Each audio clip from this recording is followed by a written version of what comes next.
We are a movement by and for people affected by multiple sclerosis. Until we end this disease forever, we will do whatever it takes to accelerate breakthroughs. We believe that we are stronger together. That nobody should face MS alone. We will be by your side every step of your journey. from day one. We'll be your partner through the challenges. Sharing ideas and finding solutions. We believe That people live better lives. when they are understood and supported. It's hard to hear But you look so good. when you feel anything but. or to feel like MS is the only thing people see. We will be there for your loved ones so they can be there for you. We'll shine a light on what it means to live with MS. Till the rest of the world understands. We believe that everyone deserves affordable medications. A doctor who knows MS And a healthcare system that puts you first. You should never have to choose. Between paying your bills and getting the care you need. We will make sure your voice is heard loud And clear. We'll be your champion from the halls of Congress. to City Hall. We believe that you should be able to plan for the next 10 years. Even the next 10 minutes. Without MS getting in the way. Complex problems take many solutions. Coming together in just the right way. We'll be there to help you piece it all together. We'll work You, I'm glad you're here Even while living with this disease. because I'm playing your reenactment video. Face the fear and uncertainty. of an MS diagnosis. And that those that have MS, Should get back what they've lost. curing this disease Takes a global effort We will fund the most Promising leads. and gather the brightest minds. To find a cure as fast as possible. We'll be unrelenting. until the Very. The end. We believe We believe. We believe. that we all have something to contribute. Whether it's time, Money Connections. or sheer passion. There is strength in numbers. I'm okay. join us. I've got really bad teethache, so I'm looking for. In this movement. We need you. We need you. We need you.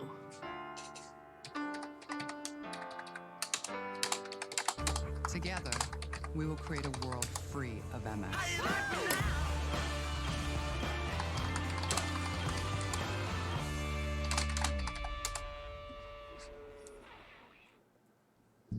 Thanks for watching the videos, you guys.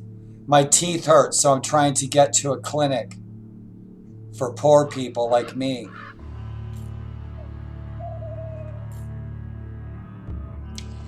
Share the stream, dude.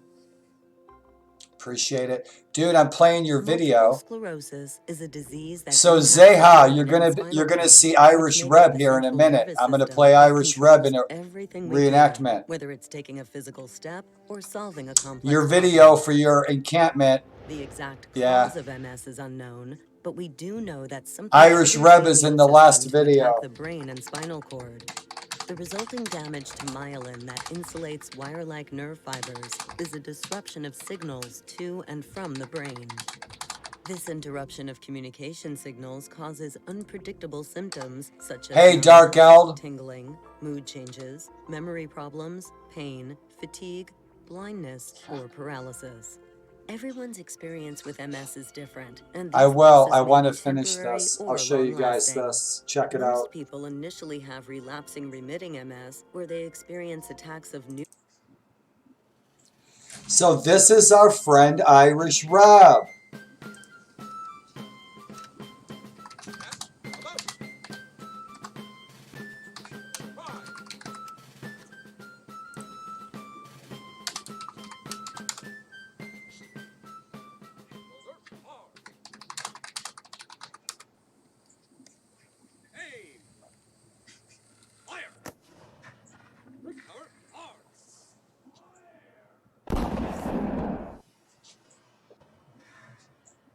Awesome, Cody. Dark Eld, how are you? So this is Irish Reb, our moderator, my good friend. And this is where I live. Well-trained soldiers could go 2 to 3 a minute. And you saw how long that took when we went piece by piece and part by part. So these guys got very quick and very efficient at learning how to do this.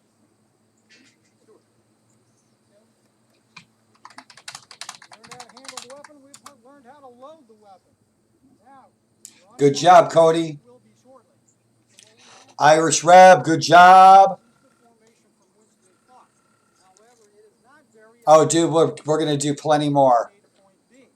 So what do you need to do? You need to go into a column of 4, a marching column.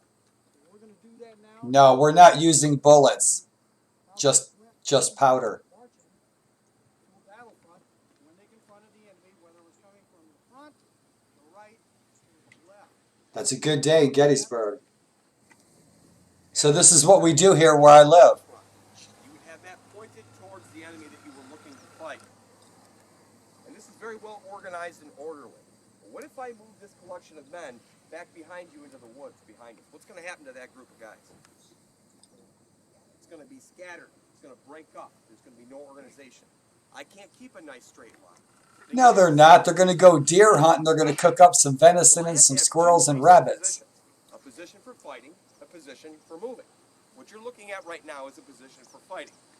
But with one There he is. sequence, we're going to go from Redbeard. into our moving position. Attention company, shoulder arm. Yeah. Right? Thank you, VJ. Let me know if it's too From that loud. Flat line of 2 to a sequence of 4. What do you think is unique about how wide 4 men across are? It's roughly about as wide as what? A lane or a road, something like that. And it doesn't matter how long that line is, that can snake and bend and trace wherever I need it to go. But if an enemy appeared at our front right now, what would be the problem with the structure the way I've got these guys set up? If the enemy was over there and coming at us, why is this not a good position to be in? Limited shooters. Limited shooters. All I can have is the front guys fire. Everyone behind that, not combat effective. So I got to have those 2 structures, the moving structure and the fighting structure. And with a simple command, fire the left flank, mark. They'll come right back into that fighting structure. But I need to have the ability Faster, move it. move in different angles. Bunch of slackers. Because you never know what direction the enemy is going to come from. So I'm going to march these guys around a little bit. Best captain in We're the gonna business. deploy from this column that we saw a second ago to this battle line that you're looking at now. Drill, Put it in drill, different directions drill. Depending on which way the enemy is going to come at them. Right? Hey. Oh.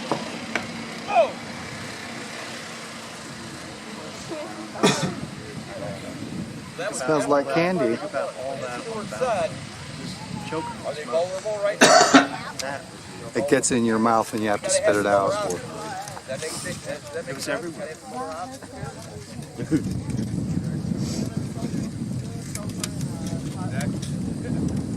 Cover, hard, low, front rank, ready, aim, fire, cover, hard, low.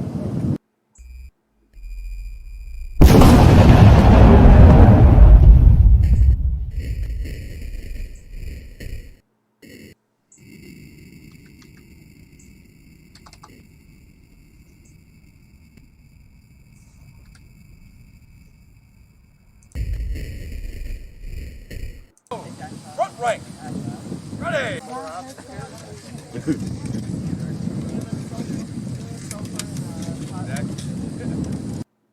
Cover, hard, low, front rank. Got about 24 guys there, Cody, huh? You got about 24 men. Fire. Cover, hard, low. Be safe.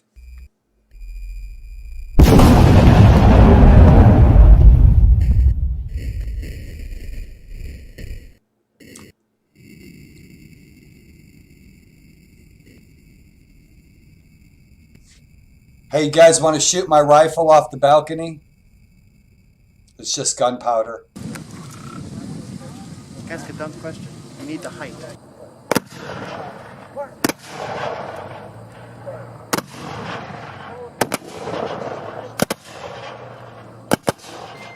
I haven't done this in a year.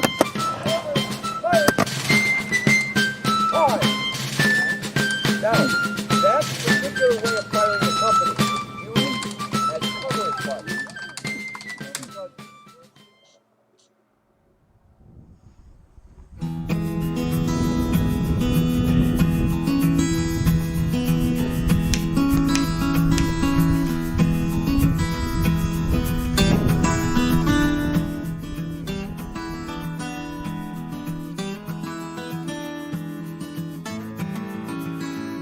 We're on West Confederate Avenue here in Gettysburg. This is the Gettysburg battlefield where I live.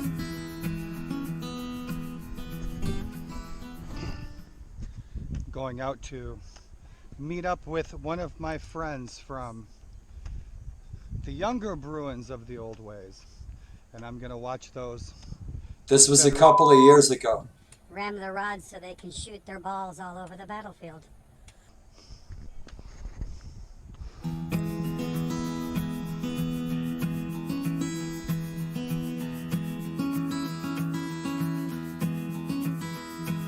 There's the Robert E. Lee Monument in the state of Virginia.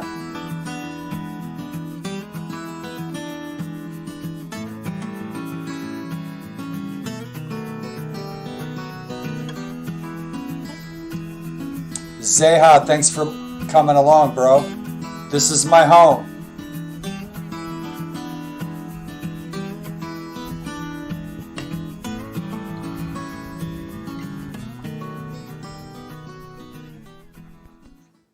My great-great-great-grandfather Larkin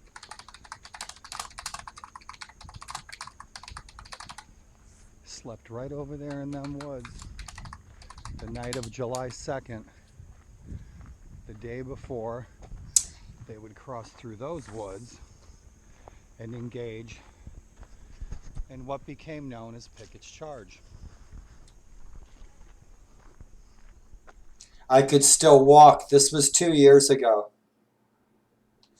Here's Irish Rebs Camp. We're going to be doing some live streams this summer. Yeah, man. So this is your fellow Shield Huskarl, Irish Reb. This is his encampment from a couple years ago. And so this is my front yard. Good afternoon. Afternoon. Hi. Are these guys up doing their demo now? They are. Super. Thanks very much.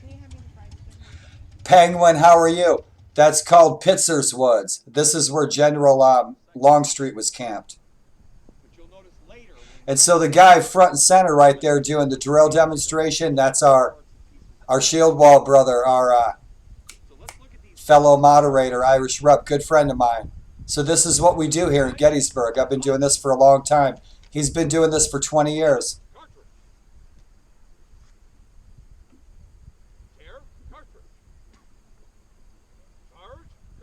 That's all we do is teach history here. I was in charge of horticulture and botanical preservation and restoration for the National Preservation Association here. And so I was on the board of directors, and that's what I did here for the Park Service. And I was also the East Confederate Avenue and Culp's Hill volunteer coordinator for the Park Service. And I got my start in the Park Service in doggone 1987.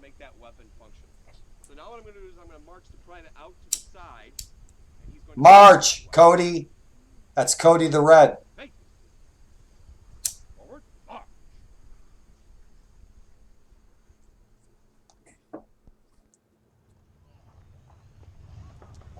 Penguin, I'll rewind it to the firing demo for you, okay?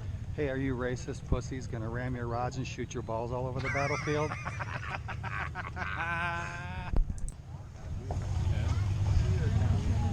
Hey, are you racist pussies gonna ram your rods and shoot your balls all over the battlefield? Oh no. How the hell are you? I'm good. Good to see you, man. I have Remember I told you I needed a hand one day? Yeah. Daryl? Ed. Hey. Daryl. Good to meet you, brother.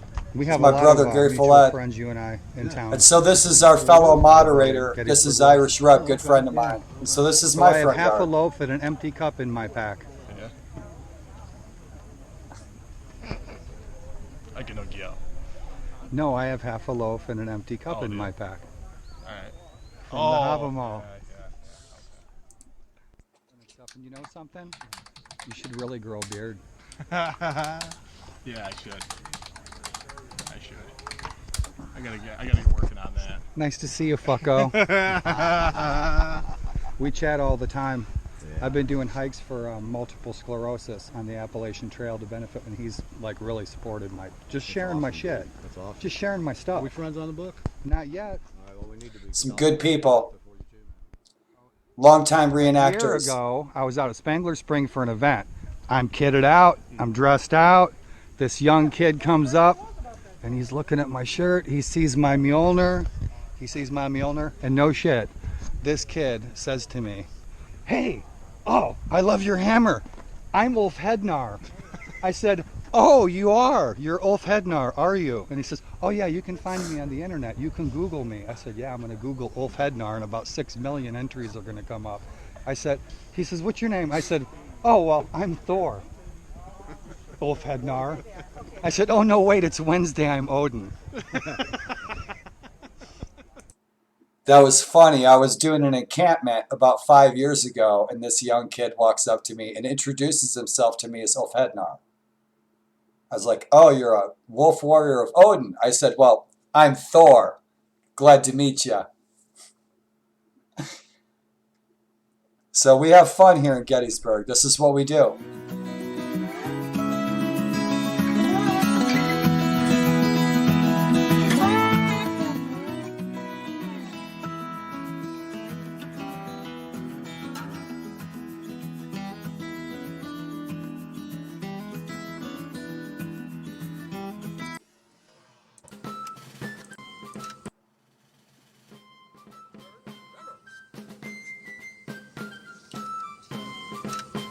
You guys, I'll live stream shooting some powder, and I want to live stream some encampments here this summer.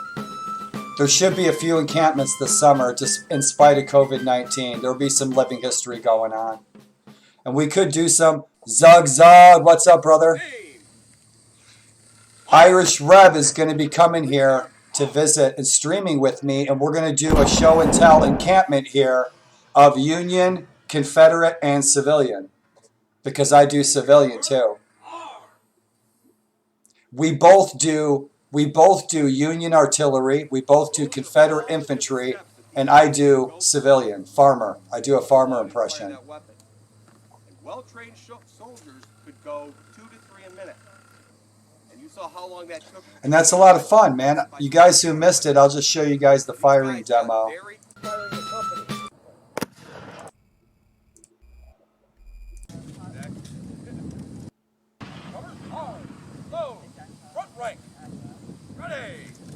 Yeah, man. I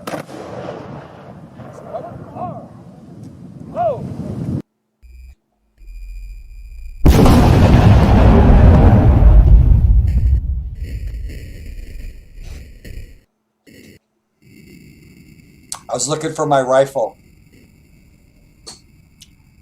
And so you guys,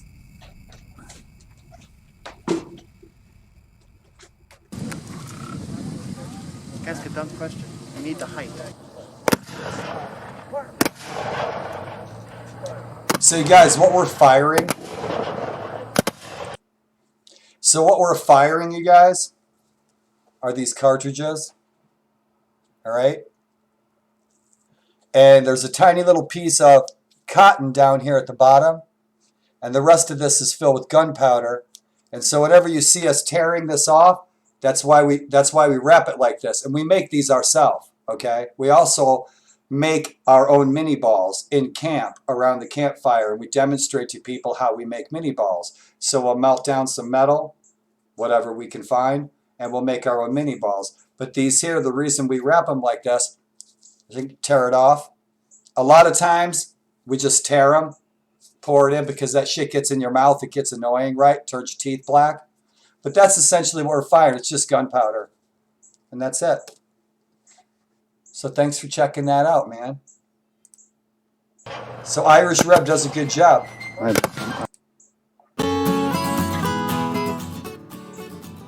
So those are the Catoctin Mountains. The Appalachian Trail runs all the way across the top ridge of that.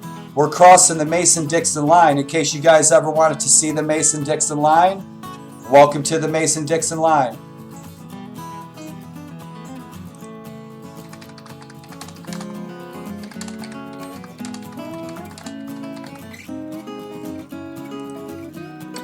So this is about 5 miles away from my house.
That's Mosby country, the gray ghost, the Night Rider, famous raider.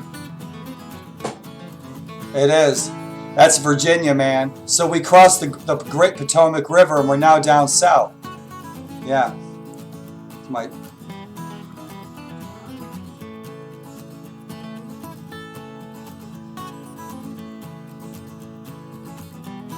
So that's my bayonet. So now we're in Virginia. My daughter lives down in Virginia in Washington, D.C.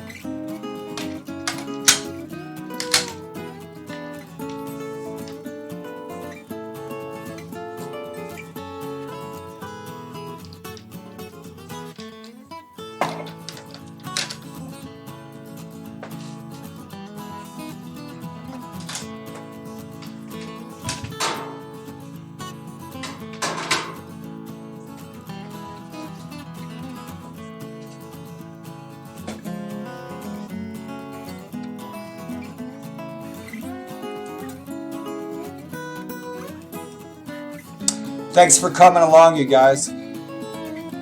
I just wanted to share some silly home videos.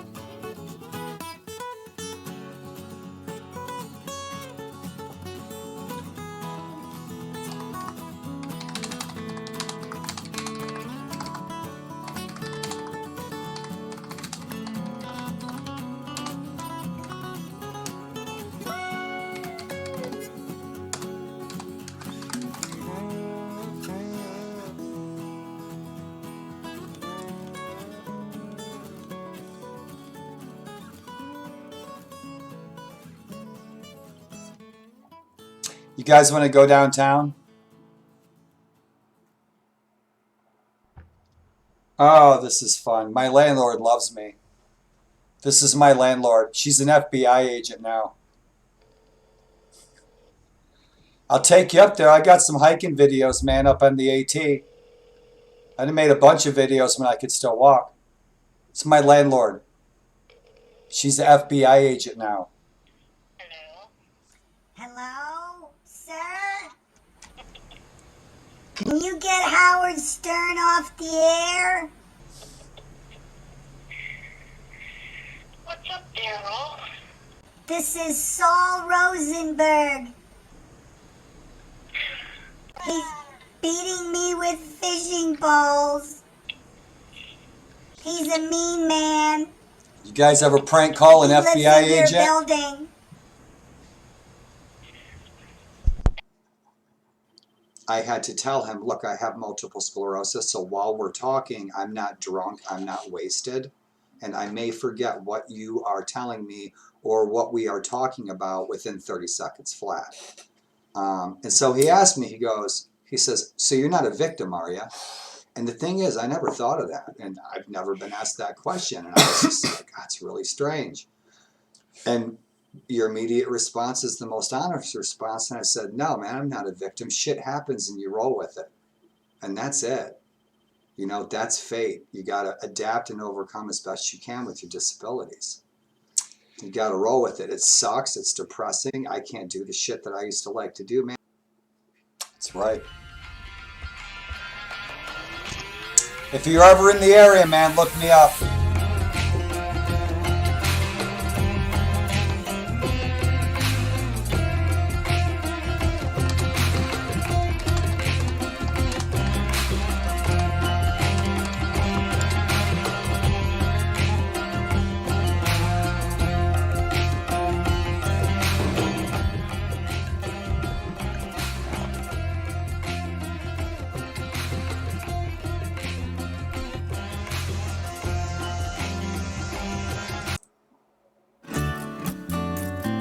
This is Jackson Reservoir. This is way up in the Appalachian Mountains, guys. So check this out. This is Jackson Reservoir. This is about the halfway point of the Appalachian Trail. And this reservoir actually sits up in the top of a mountain. Okay? So we're about 2,000 feet up, and there's this reservoir. And I've hiked through here in the Appalachian Trail a bunch of times. It's real pretty. Check it out. So this is about 10 miles away.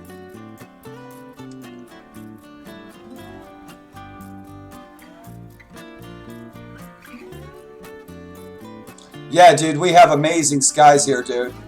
Something to do with the ocean, the Atlantic, and the Appalachian Mountains creates this trippy colors here. Glad I could take you guys someplace a little different. That's what I read. Multiple sclerosis hike. A year ago, it's just a coincidence that we were here today, was up over that hill. It goes down and there's a much bigger mountain over there, Rocky Knob.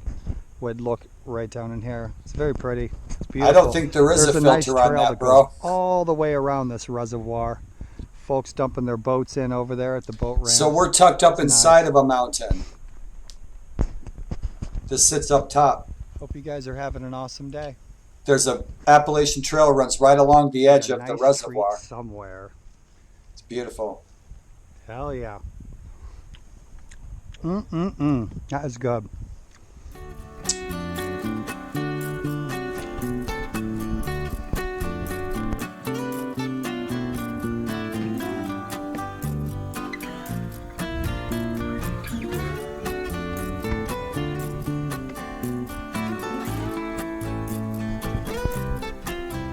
I was watching you fight, man. I want to come and be your partner in Warband multiplayer. Most ancient mountains on planet Earth. These are the most ancient mountains on planet Earth. The Appalachians, the oldest mountains in the world. It's Cashtown What do you Inn. think of this, huh? Not too far from my house. The entire Confederate Army was coming right this way. And this is the infamous Cashtown Inn. And so we'll have to talk more about this and this location. Talk about what happened here. And I can see General A.P. Hill just sitting right here. Robert E. Lee coming up the road. Some barefoot soldiers. Pretty awesome. We're just on our way home from the shooting range. And we usually drive through Cashtown on our way home.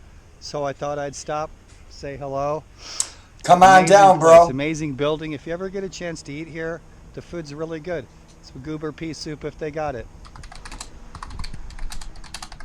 Now, if you remember the film Gettysburg, some good friends that were in that film. So you guys remember from the film, the army is coming right down the road. From the film Gettysburg.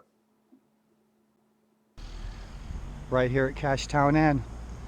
And my pal, the Professor G-Man, thanks for watching, suggested guys. that I show you guys a view. You guys want to go downtown? Just like Yay you or would have nay? seen, just like you have seen in the film Gettysburg when the Confederate Army is marching right down this road. Dozens. Very expensive. Beautiful Very old expensive building. hotels and B&Bs. It's expensive to live here. Alright, we got some rain. Coming soon. Much needed rain. Plant my garden next week. Awesome. Right on, Dark Eld. Garden check, my friends. Be growing my garden next week, guys. And I hope you guys are having a awesome Saturday. Come get some tomatoes and cucumbers. Check it out.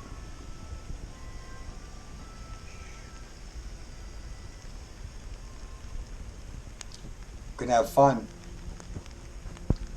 This time next year I'll be in a house with a yard. Be good. You see, I can't manage the stairs in the future. A couple of years from now, I'm not going to be able to manage living way up here. I never ever thought I would end up in a wheelchair. I really didn't. I did not expect to be in a wheelchair at all. In 3 years, I'm in a wheelchair. Good morning. This is Kaiser Solze. So check Thanks it for out, watching, My guys. vines have gone 360 degrees full circle.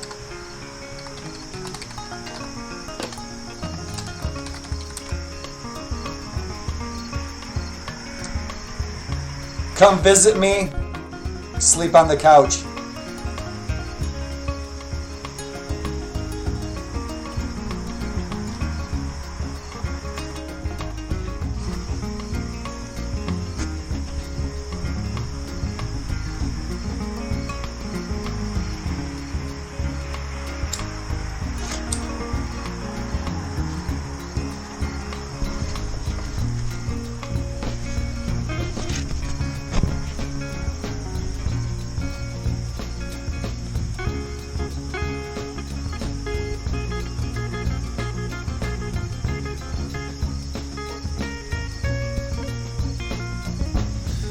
Have an awesome day, my friends. Be safe.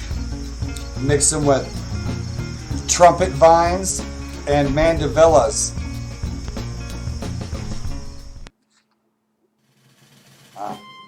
So where are we at in our videos?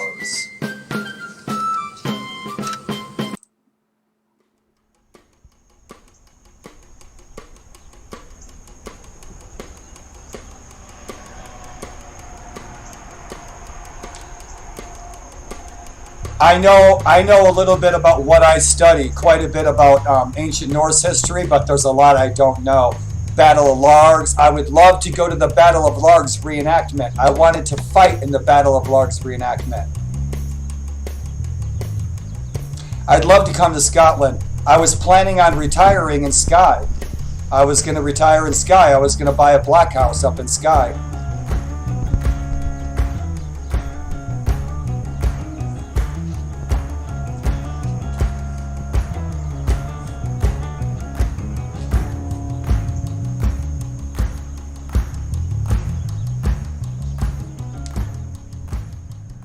Yeah.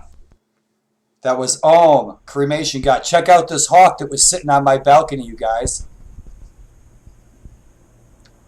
Look at this hawk. This is a couple months ago. He's just sitting out there one morning right before I was streaming, and I saw him, and I was like, he's like 5 feet away. He's huge, big hawk, red-tailed hawk. He's just sitting out there, man. Good morning for solstice. That was winter solstice morning. Out, huh? Winter solstice morning, I had a hawk come to visit me. That's a good omen right there. Pretty cool. What a beautiful, gorgeous... Oh, the Northeast, man. I'd like to find Sigurd the Mighty's burial spot in Dornach County, Ekiosbaki. Awesome solstice, y'all. Stay tuned for the wheelchair races later. You have a good solstice too, Warlord.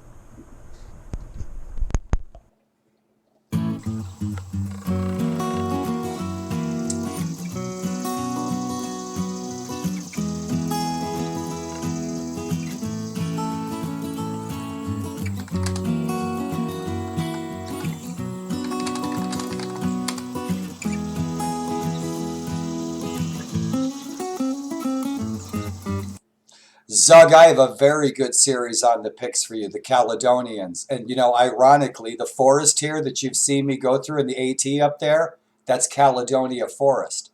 So those picks, those Caledonians, I'll share a playlist with you that I have on my YouTube page. It's about a 3-part series by 2 Scottish brothers, and it's really well done. And it was on amateur local Scottish TV, and these 2 brothers did all this great research, and they went to all these great sites. And it's like a 2 or 3-part series. I'll share that with you. Really good. Really, really good.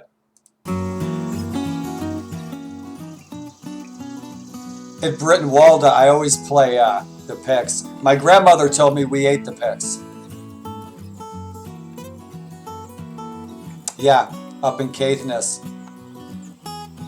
Man, I'd love to come up there, man. I'll tell you what. I'd never leave. The weather in Scotland is perfect for my condition. The weather in Scotland is perfect for people with MS. That temperature, that weather, overcast like that. Very nice. So this was the end of my garden last year. This is Loki. That's Loki.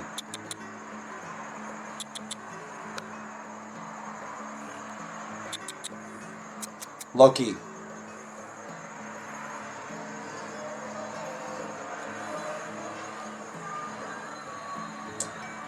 I know it. I've never been there.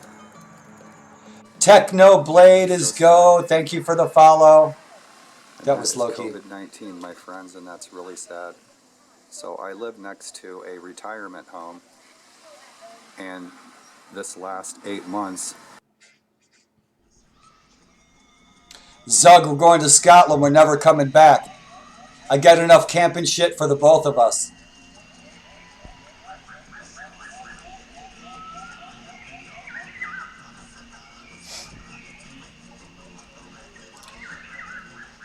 Techno Blade is go. Thank you for the follow. Thank you for the friendship. Welcome to the Shield Wall. Thank you for saying hello. Got a good group of people here. Make yourself at home. Welcome to my living room. I can't wait to get some seeds in the ground, you guys. If you guys are going to grow something, you guys are in the Mid-Atlantic, you're in the USA, get your seeds started now in the windowsill. Make sure you keep those seeds, that soil, that air, soil, seeds, consistently moist and consistently 70 degrees.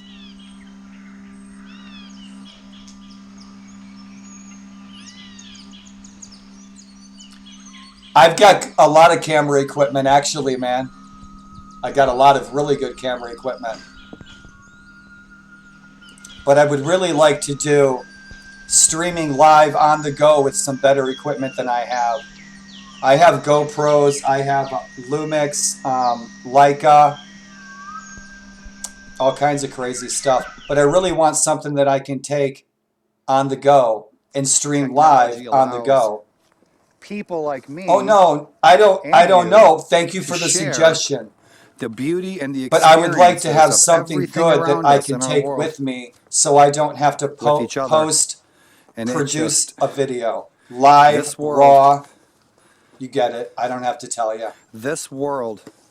If that Canon EOS does that, that would be super. Palomar, but like I use my GoPro and stuff, but Yellowstone, the high desert of Idaho. But having to produce videos and then put it on YouTube, it's hard for me to do that more and more often, which is why I like live, raw, unrehearsed, unedited. Hi, how you doing?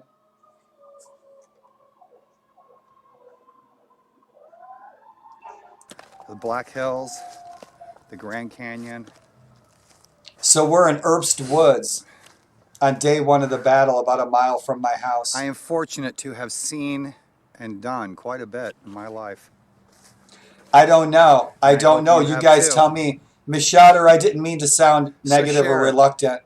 Tell me about you. Most things are out of my financial reach. What makes you tick? So whatever I can get that's frugal, that would work, I'd love to be out and about, live streaming, out and about. Share with me, share with the world those experiences and those things, that beauty that just absolutely takes your breath away. Share what you love, Please. my friends. And thank you if you do. Thank you if you do. Look at this.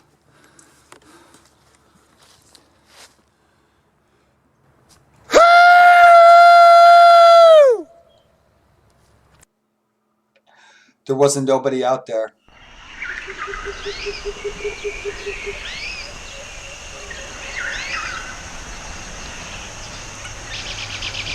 And so my friend asked me,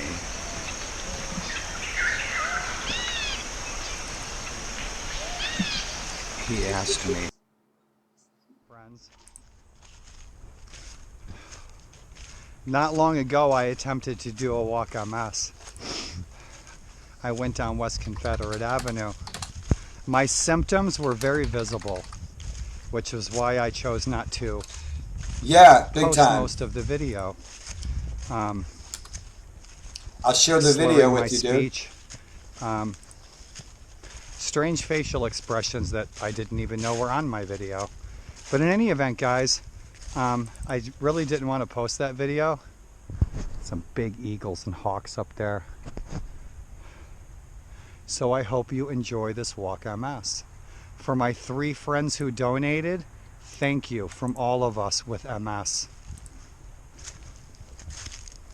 There may never be a cure. Here you go, Zug.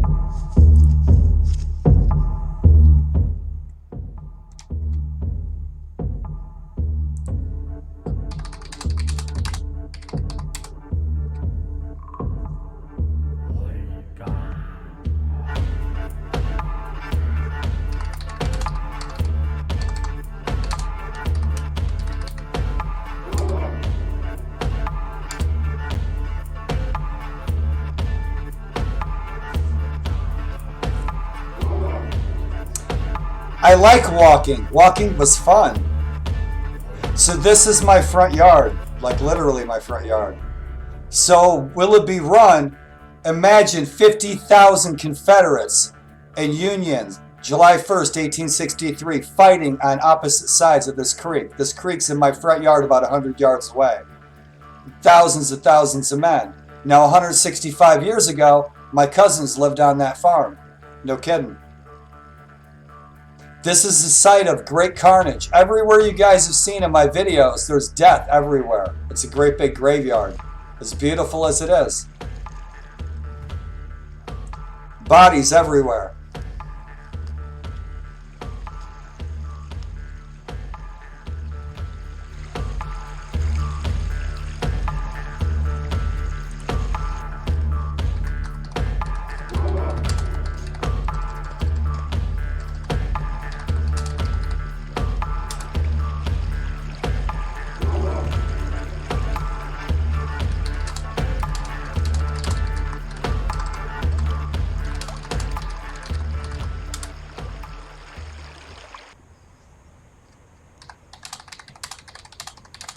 Beautiful day for a walk. Any day is a beautiful day for a walk. A little warm for my taste. Missed my snow window for camping, but I'm still going on a week-long backpacking trip, so stay tuned.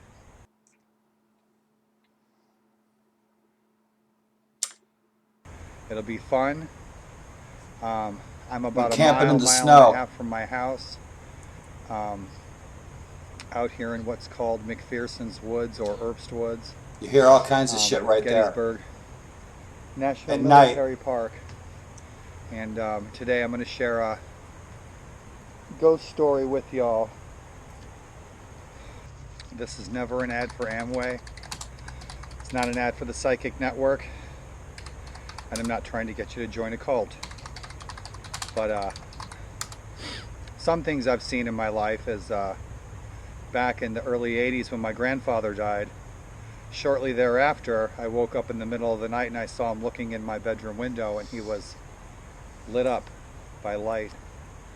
I see other things and I've seen things and had dreams in my life that are not drug induced. No marijuana or LSD involved. And I'll share those with you another time. But I'm going to share with you just a series. And so, I live out here on the battlefield. I'm about a 3-mile hike through the woods into the center of town. And one day, probably 3 years ago, and I practice what I preach. I walk as often as possible, hike through the woods, into town, run my errands, pick up groceries. I have a vehicle, but if you walk, you're getting that exercise that you need, that I need. In any event, I went into town, went to the library, picked up some books, and I was trucking home, and this is my usual route home on what we call day one of the battle, and I live over on Willoughby Run, and so I was walking home about this time of night, and again, I'm sorry if the video is dark. I'm always out late in the day or early in the day, but in any event, I was walking home, backpack, books, listening to tunes, and this is my usual route. And so it's about this time of day, about 5:30, and I'm walking right here.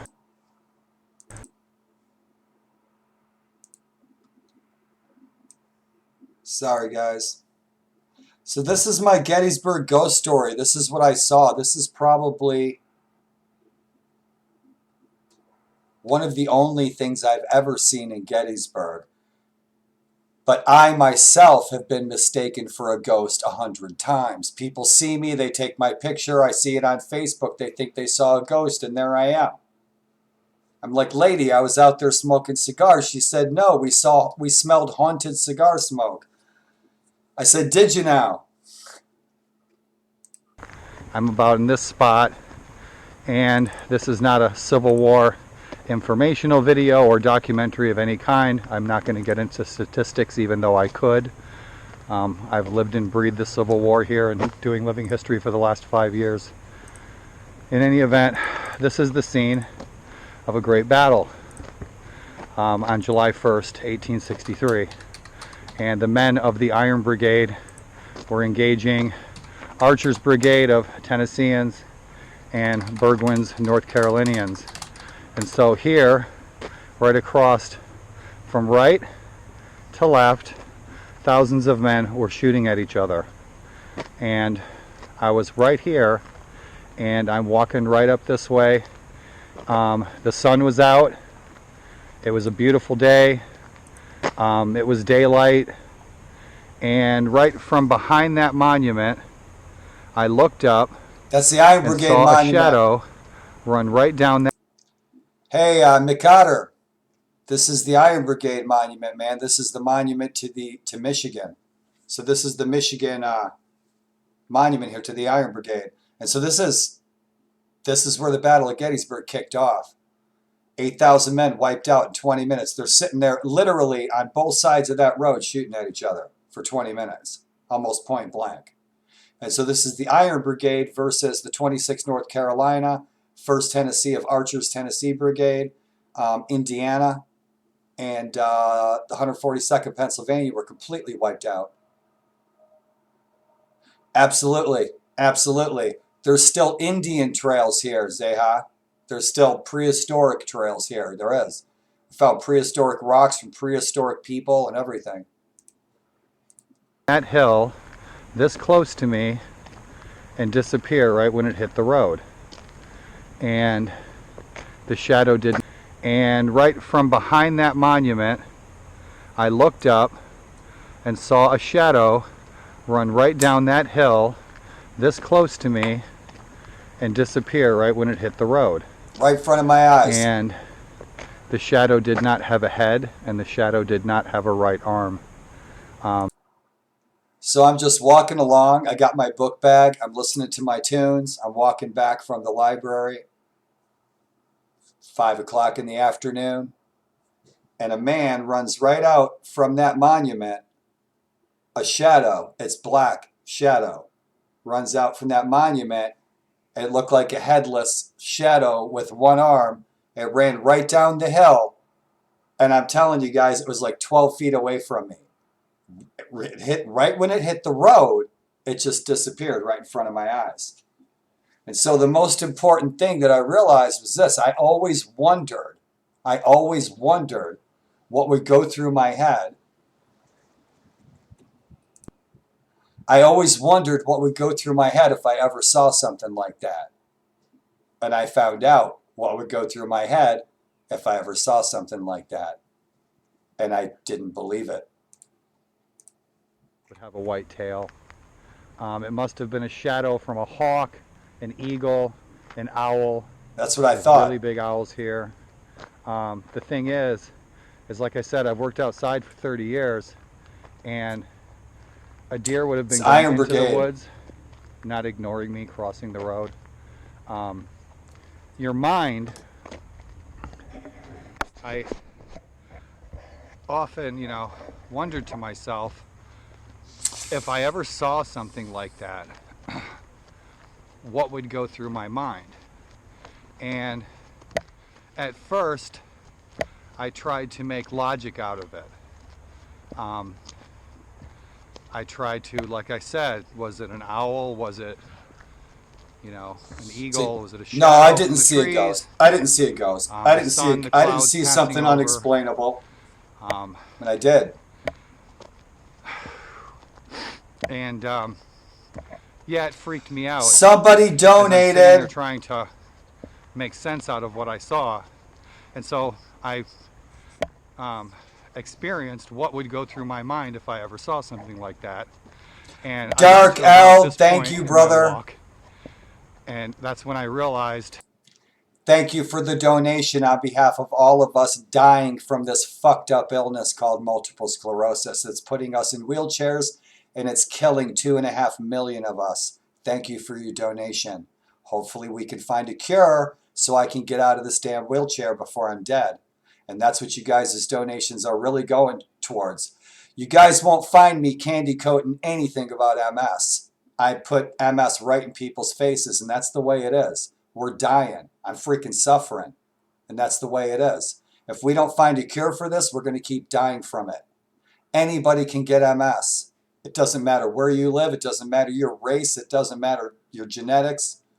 We don't know where it comes from. We have no idea where multiple sclerosis comes from, what's causing it, nothing. And that's what we're trying to find out.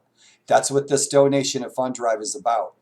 It's about trying to find a cure for this. Right now, we're able to manage most of our symptoms, but it's going to kill us, all of us, 2.5 million people, and it's going to keep going on and on and on until we find a cure for it.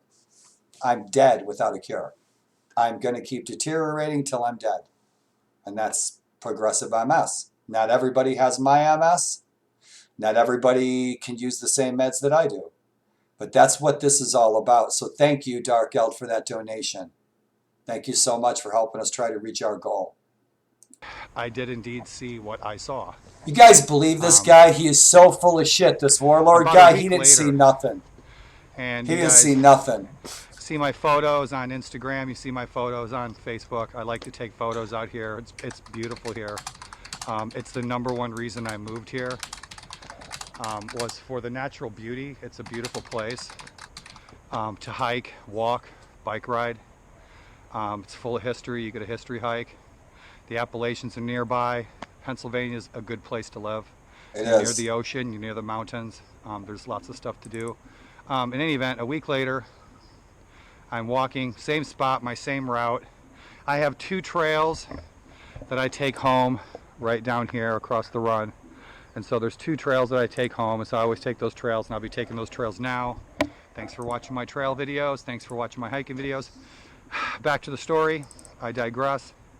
I'm walking the same spot where I saw the shadow, snapping some pictures. Sun was coming through the trees. It was beautiful.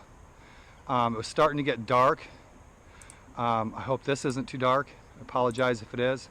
In any event, I'm snapping pictures. I'm taking some pictures of the Iron Brigade monument up there on that hill, and I am trucking home.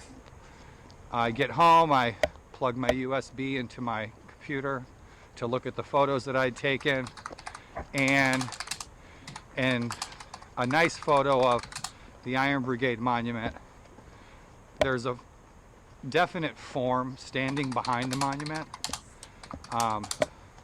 If you're familiar with Civil War accoutrements, the man was wearing what looked like, you know. I think it was a couple of weeks later, I took a picture in the same spot. One night I was walking home, sun was going down. When I got home, took the pictures out, looked at them. There was a form of a man standing right by the Iron Brigade, the Michigan Monument. Right in the same spot where I saw the shadow come out of there. Yeah. Right on. Look at that. You got a pink diamond. That's so sexy. Sexy MS Warriors Unite. So that is Zug Zug asked if I ever saw anything strange on the Gettysburg battlefield. And so I get a good story for you guys. Okay, so I got my cameras on. I got my camera equipment, my backpack out for the day. I'm hiking down Willoughby Run towards Sachs Covered Bridge. So we have a beautiful old red covered bridges here. And so I'm hiking down to Sachs Bridge. This area is very touristy, okay? And so I'm hiking down to Sachs Bridge. I get down to Sachs Bridge. I want to take some pictures of swans and the ducks and stuff on the water and the beautiful red covered bridge. I love taking photos here.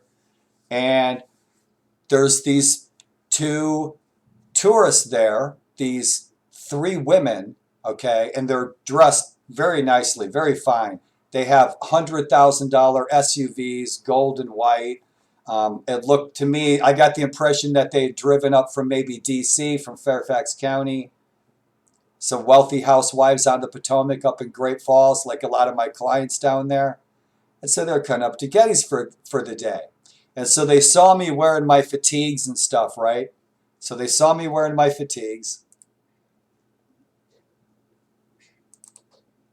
They saw me wearing my fatigues and they saw my camera equipment and they approached me, okay? And they said, these ladies were dressed to the nines. They look like Hollywood movie stars, okay? And so these ladies come up to me and they up in the covered bridge and they say, excuse me, sir, have you ever taken any pictures of anything strange? They saw the cameras and stuff, right? You ever taken any pictures of anything strange? I said, why? Do you want to go back to my place? The look on their faces for about 30 seconds was priceless until they got that I was just joking and they relaxed and I told them about the story that I just showed you guys on the video. So there's nobody quite like me on the Gettysburg battlefield. And so this is from my Walk MS last year, and I went into town, and Dark Eld asked about going into town.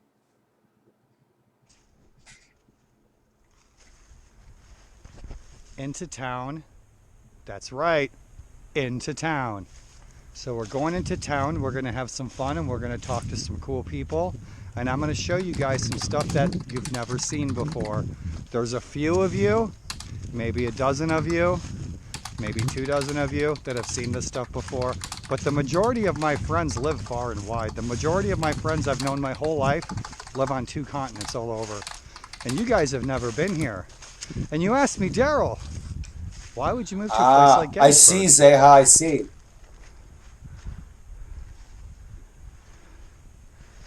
Because, man, you are walking through the 19th century in this preserved ground.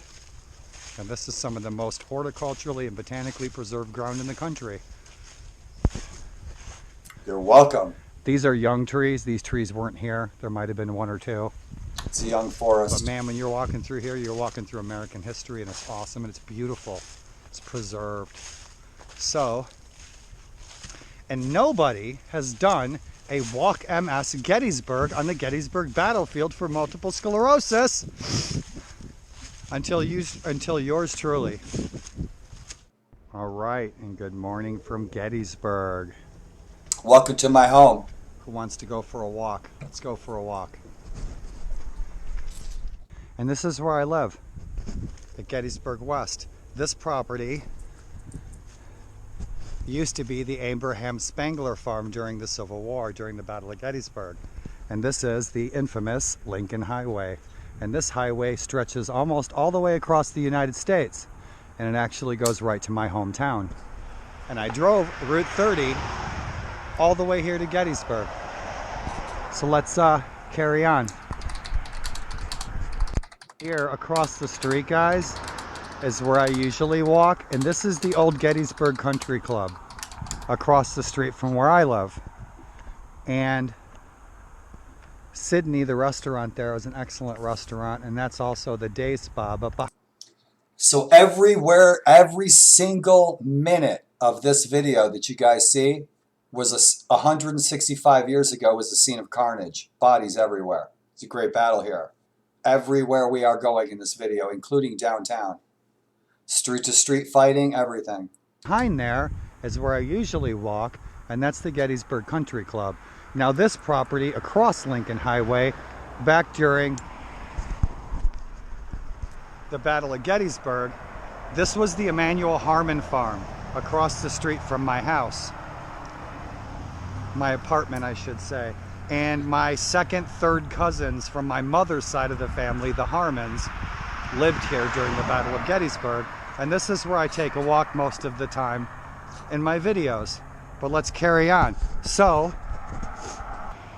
when you cross Willoughby Run, you will be officially on the battlefield, on the official battlefield.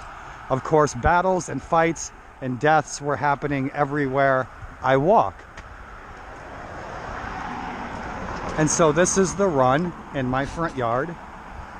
And like I said,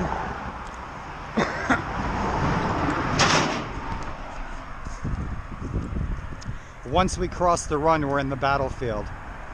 And we are on in Gettysburg National Military Park. So here's the funny thing. We're actually on a national park. It's also a national military park. It means the speed limit's 25. People are flying 75 miles an hour right through a national park, and they wonder why they're getting pulled over every 5 minutes.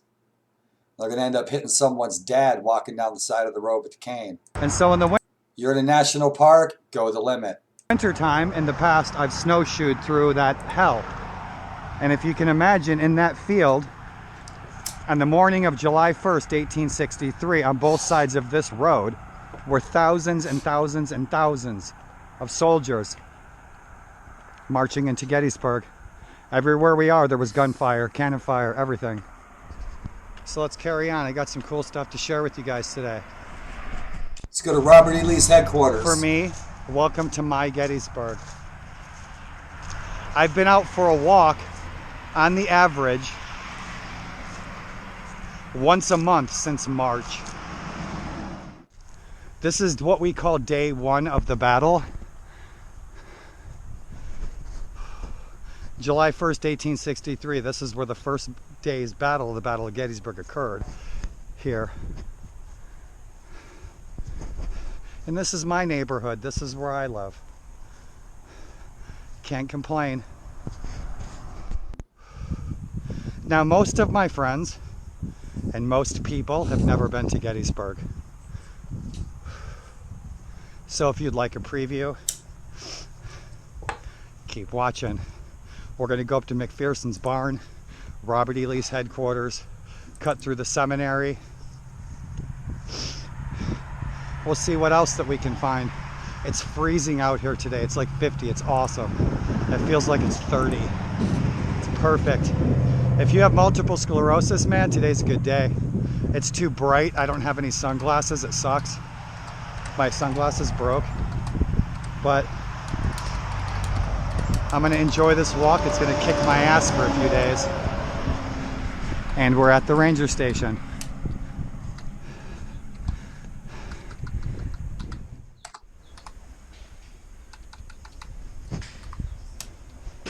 Abraham Lincoln and Napoleon, they planned the little Battle of Little Bighorn right here in this restroom.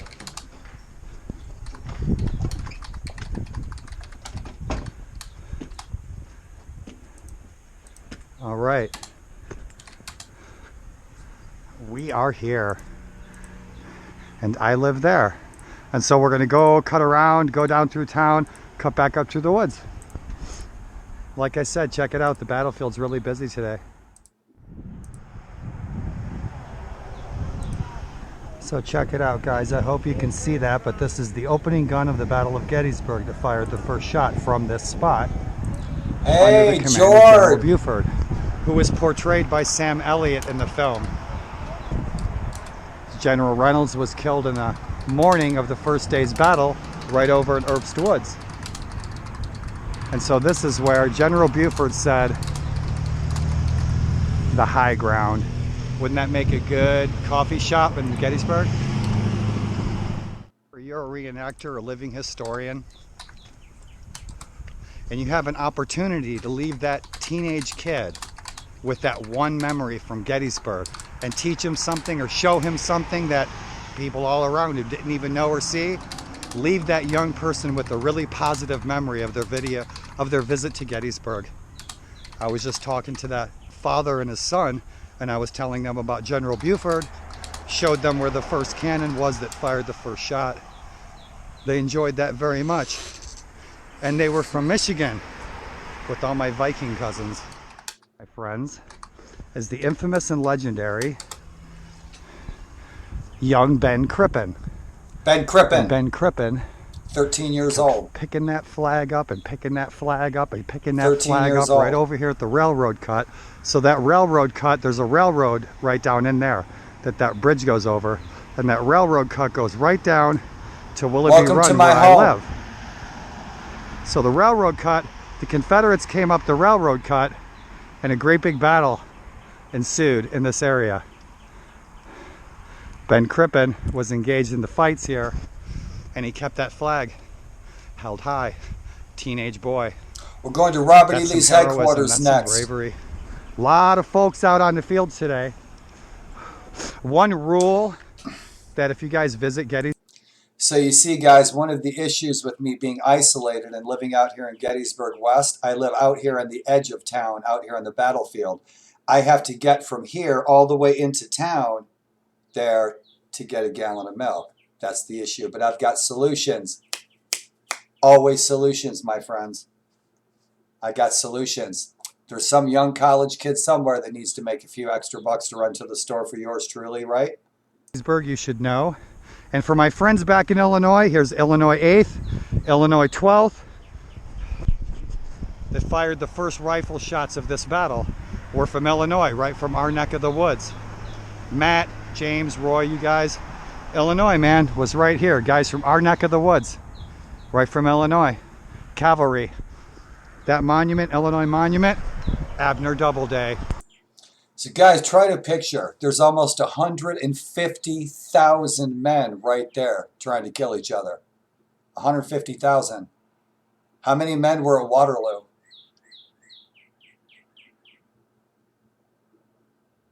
Play war and together? What do you mean, Dark Eld?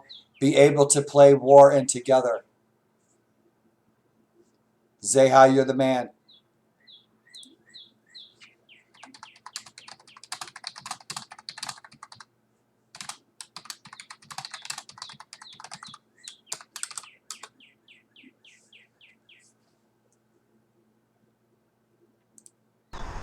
Awesome. The funny thing is that these monuments, a lot of them, the monuments are pointed the wrong way, okay? For example, this is day 1. Everyone knows that by day 3, the Confederates had pushed the Yankees all the way up into the hills east of town.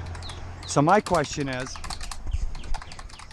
why aren't those Yankee monuments pointed the other way? Because they were retreating. And that is your hilarious Civil War moment of the day. Yeah. So there's probably a scout troop out there. The one rule I was talking about is Zeha, everywhere you see here, okay, everywhere you see, there's bodies buried in the ground. That's why I cannot put a stick in the ground. You can't put a bayonet in the ground. You can't not put anything in the ground. It's against the law. There's signs that say no digging, no relic hunting, because there's people buried right there, right where we are. There's people, soldiers buried everywhere. 51,000 men buried all over. in Gettysburg, if you ever visit Gettysburg, you can go anywhere on the Gettysburg battlefield. You can traverse across the fields anywhere you want on the battlefield, okay? Unless there are growing crops on a field. Then you should not cross the growing crops on the field. So stay out of big agricultural fields. Aside from that, you can go anywhere in Gettysburg. There's old historical homes out on the battlefield. You can go up and check out the homes.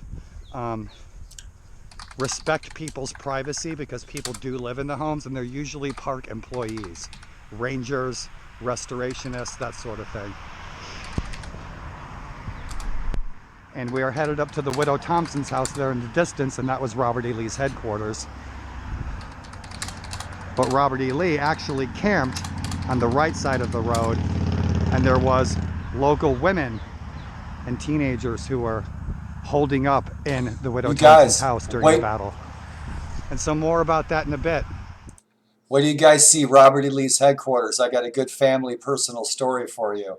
Okay, so my cousins were two young ladies living on the farm back across the street where I live during the battle, and then they were captured by the Confederates. Okay, and so they were brought up to Robert E. Lee, and Robert E. Lee made my cousins his guests in this small home that you're about to see. Okay, so Robert E. Lee fed them, kept them under guard so they were safe, my cousins, during the Battle of Gettysburg. Now, this is called Robert E. Lee's headquarters, and officially it was, but Robert E. Lee actually camped across the street, and being the Southern gentleman that he was, he let all the ladies from the farms and stuff stay safely in this little house, fed and under guard, so they'd be protected. So that's what we're going to see. Let's cruise through the Widow Thompson's house. Beautifully preserved Awesome. home. Thank you, American Battlefield Trust. I know a lot of guys who work for the American Battlefield Trust. Awesome. I'll make it through. And my friends, welcome to Robert E. Lee's headquarters. It's an awesome day. See, check it out. Even Austin Powers loves Gettysburg. These days, Yard, I'm better at covering you guys' asses than leading. I can cover people better these days. I was always in different clans that I've been in over the last 30 years. I was always the guy that was involved in sabotage and subterfuge and getting behind the lines while everybody else is. That was a long time ago. Beautiful house, huh? Well preserved. And so the Widow Thompson lived here during the Battle of Gettysburg. And many of the women, the civilians that were caught up in the Battle of Gettysburg, ended up staying here and were fed and cared for and protected by Robert E. Lee and the Confederate Army. And so my second, third cousins actually spent the duration of the battle here in this home. Let's carry on.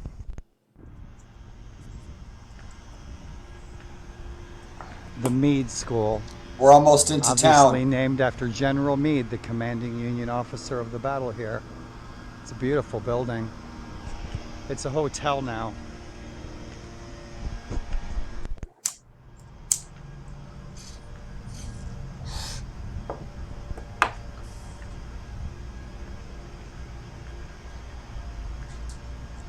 We are at probably my favorite restaurant in town.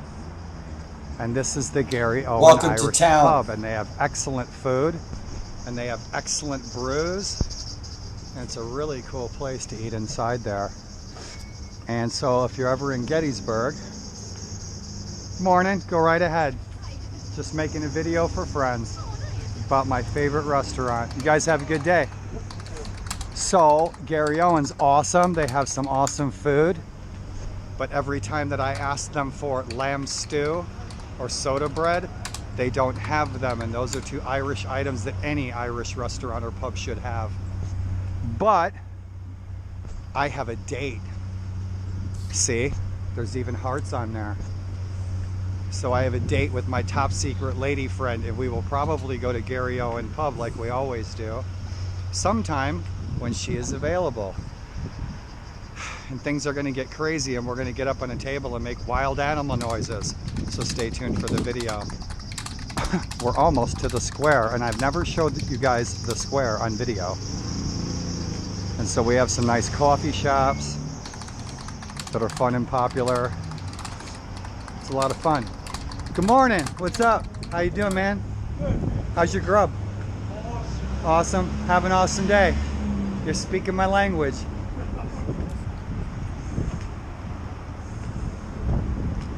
Vape stores.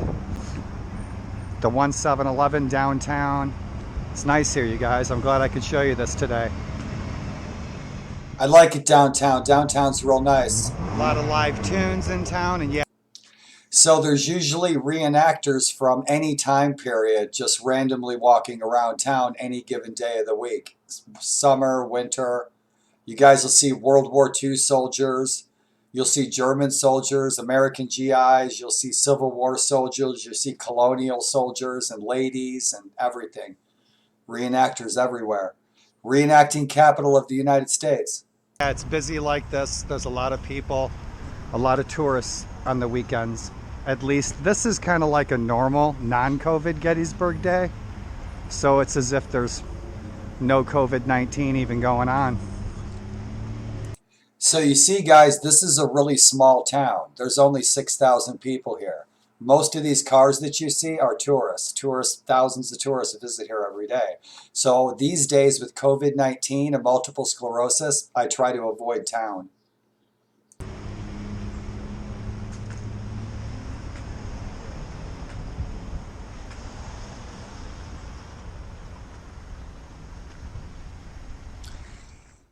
So I'm down They're all corrupt. the populated downtown Gettysburg. Somebody with multiple sclerosis gets COVID-19, there's only a 7% chance that we will make it. There's a 93% chance that we are dead meat if we get COVID-19. Anybody with MS, 93% chance we're dead. So I don't go downtown. That's like taking a chance, you know what I mean? So I masked up. I don't usually wear a mask because I probably see 1 or 2 people a month, and that's it. The animal video, which But one, I'm masking man? up now because there'll be a bunch of people down here walking around. If I get COVID-19, there's a 93% chance that I am dead Right on, Zug Zug. I knew we were related. meat.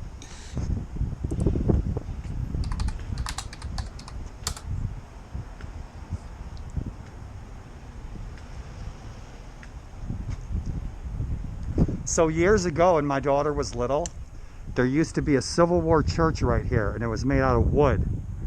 And the pastor there would have a Sunday Civil War service, and people would show up wearing their Civil War living history impressions. It was really cool. I think about 10 years ago, it burned down. I didn't do it. This is a great store. It's a really cool store. That's this store right here. There's a lot of stores like this in Gettysburg. There's dozens of reenactors storing artifacts and all kinds of stuff. But this store, he's got all kinds of gear in there for reenacting, and it's authentic gear. It's not repros. It's all real stuff from all kinds of different time periods. They've got stuff in there from every war. You'll find stores like that all over Gettysburg.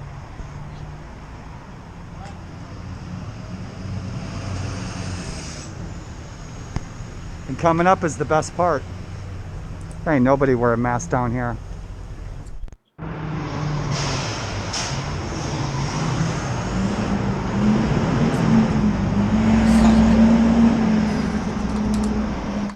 I'm going to avoid people with my mask off. Welcome to the square.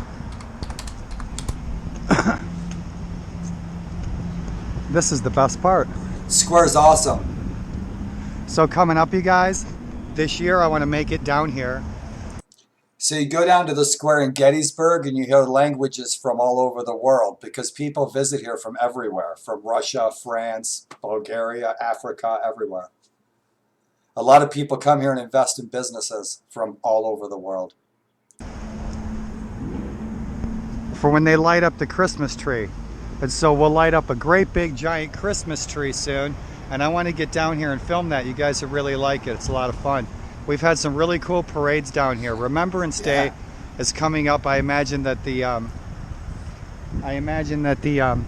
parade's probably been canceled. We have a big reenacting One of the parade biggest here national every year. events of the year is the Remembrance Day parade here for the Civil War. I believe November 18th to the 21st is usually the dates. But I imagine the parade's been canceled this year because of COVID-19. Welcome to the square. Let's take a walk around.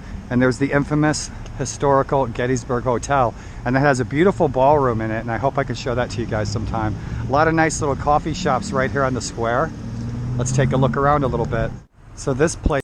So Zug, right there, dude. Best donuts. I'm telling you. That's the donut place. I'm telling you. There's donuts down here on the square, but they don't deliver. That's all the fresh baked stuff right early in the morning. The real good donuts, man. But I can't ever get down there to get any. This has changed up. Keep in mind, I've probably been downtown once this entire year. I was probably downtown once last year.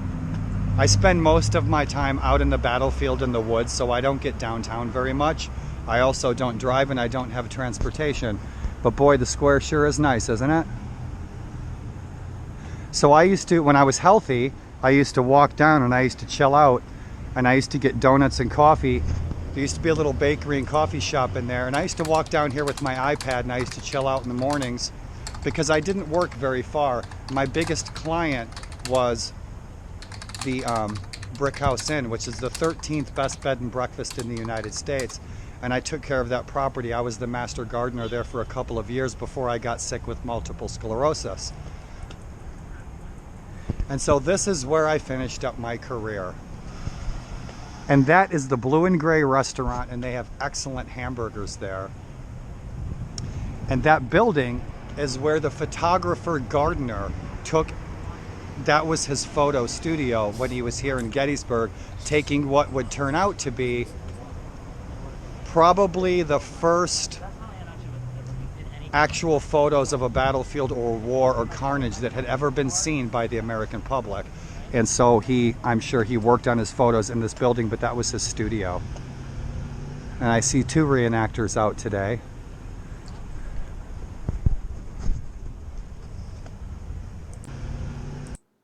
So you guys see this brown building right here in the video? This is the Blue and Gray restaurant. They have really good hamburgers there. They're named after Civil War generals. But back during the Battle of Gettysburg in the Civil War, that was Gardner's studio where he produced his photographs. What's so significant about Gardner's photographs? You guys know all those pictures you see on the internet of battlefield carnage after a battle, during a battle. Gardner was the first photographer to ever photo anything like that. And he's the first photographer to ever photograph battlefield carnage here at the Battle of Gettysburg. So the first photos like that were taken here, and they were produced here in this building, which is now a really good hamburger restaurant. So this used to be Gardner's studio. That's where those photos were originally produced. And I see two reenactors out today.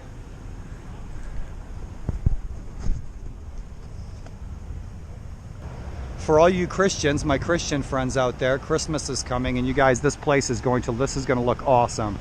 So if I'm healthy enough to get out, tune in and see what I have to share with you here in Gettysburg for a very Civil War, Norman Rockwell-esque holiday season. It'd be very right nice. on, Warlord. How much further I'm going to get. That is the Old Majestic Theater, and it is beautiful in there. It looks like a movie theater from the 1930s. And one of the really cool things about the Majestic is that during the summertime, they have 1 month where classic movies are played on the big screen. So you can see Jaws, you can see E.T., you can see Gettysburg on the big screen, on the great big Close silver Encounters screen. of the Third Kind on a big silver red screen. velvet and dark wood theater in there. They have a few screens in there, but it's really awesome. It looks like the 1930s. To watch all those old classic films in there. And they are 95 years old this year. That's awesome. And that's the old Gettysburg train station. Isn't that just an awesome building? I'll try to get over there and take a look inside. Isn't that just beautiful? It used to be yellow.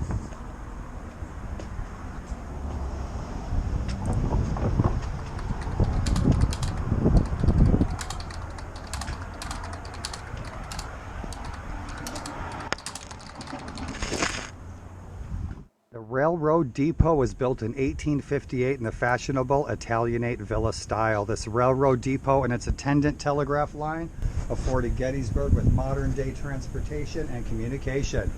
The Battle of Gettysburg expanded its use for unanticipated purposes. So it looks like we have another video spot to go take a tour in, the old Gettysburg train station sometime, huh? That sounds awesome. And did you know Ike lived here? So I still have several videos I'm working on, guys. Thanks for your patience. Forney Farm Day 1, Oak Ridge Peace Monument, Peach Orchard and Trossel Farm. I have a lot on my plate. I'm doing my best. I have no medicine today, so as the day goes on, I'm probably going to deteriorate a little bit, and I'll be okay tomorrow. And to all my friends, again, who donated to my birthday fundraiser, thank you for the medications this month. Guys, it's Kadori Toys, and this is probably the coolest toy store that you will ever see. And you see those nesting dolls? My daughter collects those nesting dolls. But this is the coolest toy store in town. You love it. Morning. Good morning. So let's look at some cool stuff. So you see this building? This is where Abraham Lincoln wrote the Gettysburg Address. So this is the Wills House. This is where Lincoln wrote the Gettysburg Address. And another tour that I want to do for you guys, I want to take you to the cemetery, and hopefully this year, coming up soon, it may indeed be this weekend, that we'll be doing here in Gettysburg the reenactment of the Gettysburg Address. And so if I get a chance, I get a ride, I'm able to get down to that, I will film that for you guys. And that will be awesome.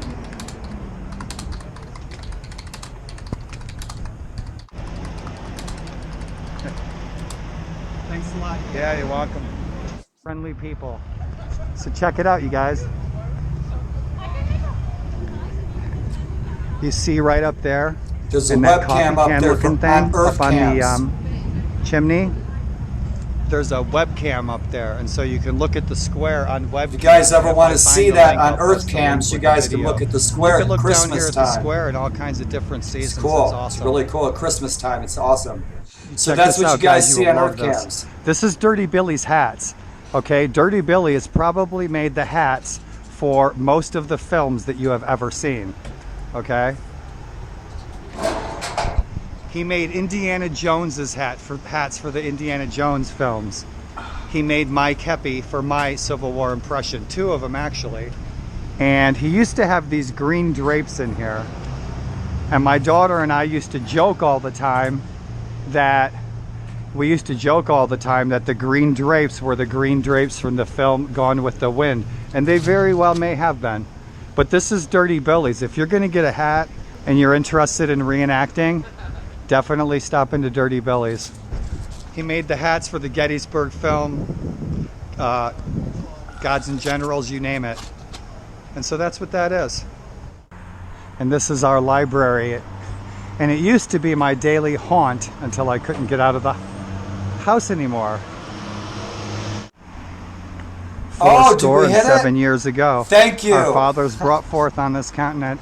We did. A new nation conceived in liberty and dedicated to the proposition that all men are created. I'd like to reach at least half of my goal. I'm trying to hit it hard this week on all of my social networks. And so hopefully we can reach at least half of my goal. I'd like to make half of my goal. So you guys, you understand, why is Gettysburg so significant? Okay, Gettysburg, Lincoln, here, the Gettysburg Address. Why is that so important? Most of you probably know if you're Americans. But this battle decided the fate of the Civil War. Okay, this was the deciding conflict. The South was done at this battle. What did that do? That freed a people from servitude. It freed the slaves. This battle was the deciding factor. That's why Gettysburg's so important. It freed the American slaves. After this battle, the Confederacy was done. That was it. Equal. Do you remember in the film Gone with the Wind? And they very well may have been. But this is Dirty Billy's. If you're going to get a hat and you're interested in reenacting, definitely stop into Dirty Billy's. He made the hats for the Gettysburg film, Gods and Generals, you name it. And so that's what that is. And this is our library. And it used to be my daily haunt until I couldn't get out of the house anymore. 77 years ago, our fathers brought forth on this continent a new nation conceived in liberty and dedicated to the proposition that all men are created equal. Do you remember reciting that in front of class in high school? This is fun.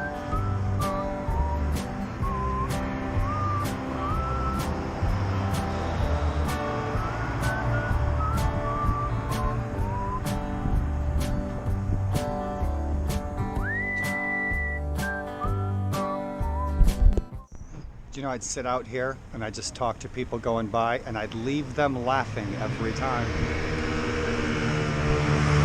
A new nation conceived in liberty and dedicated to the proposition that all men are created equal. Smoke them if you got them. Do you remember reciting that in front of class in high school?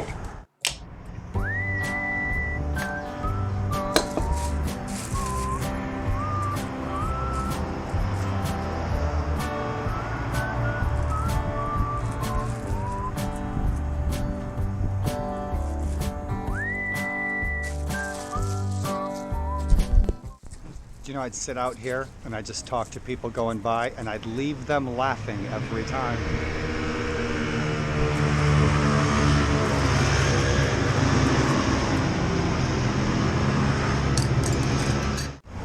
But I'm not going to make it all the way down Baltimore Street. From this point south, north, west, east, from this point south on Baltimore Street is really touristy.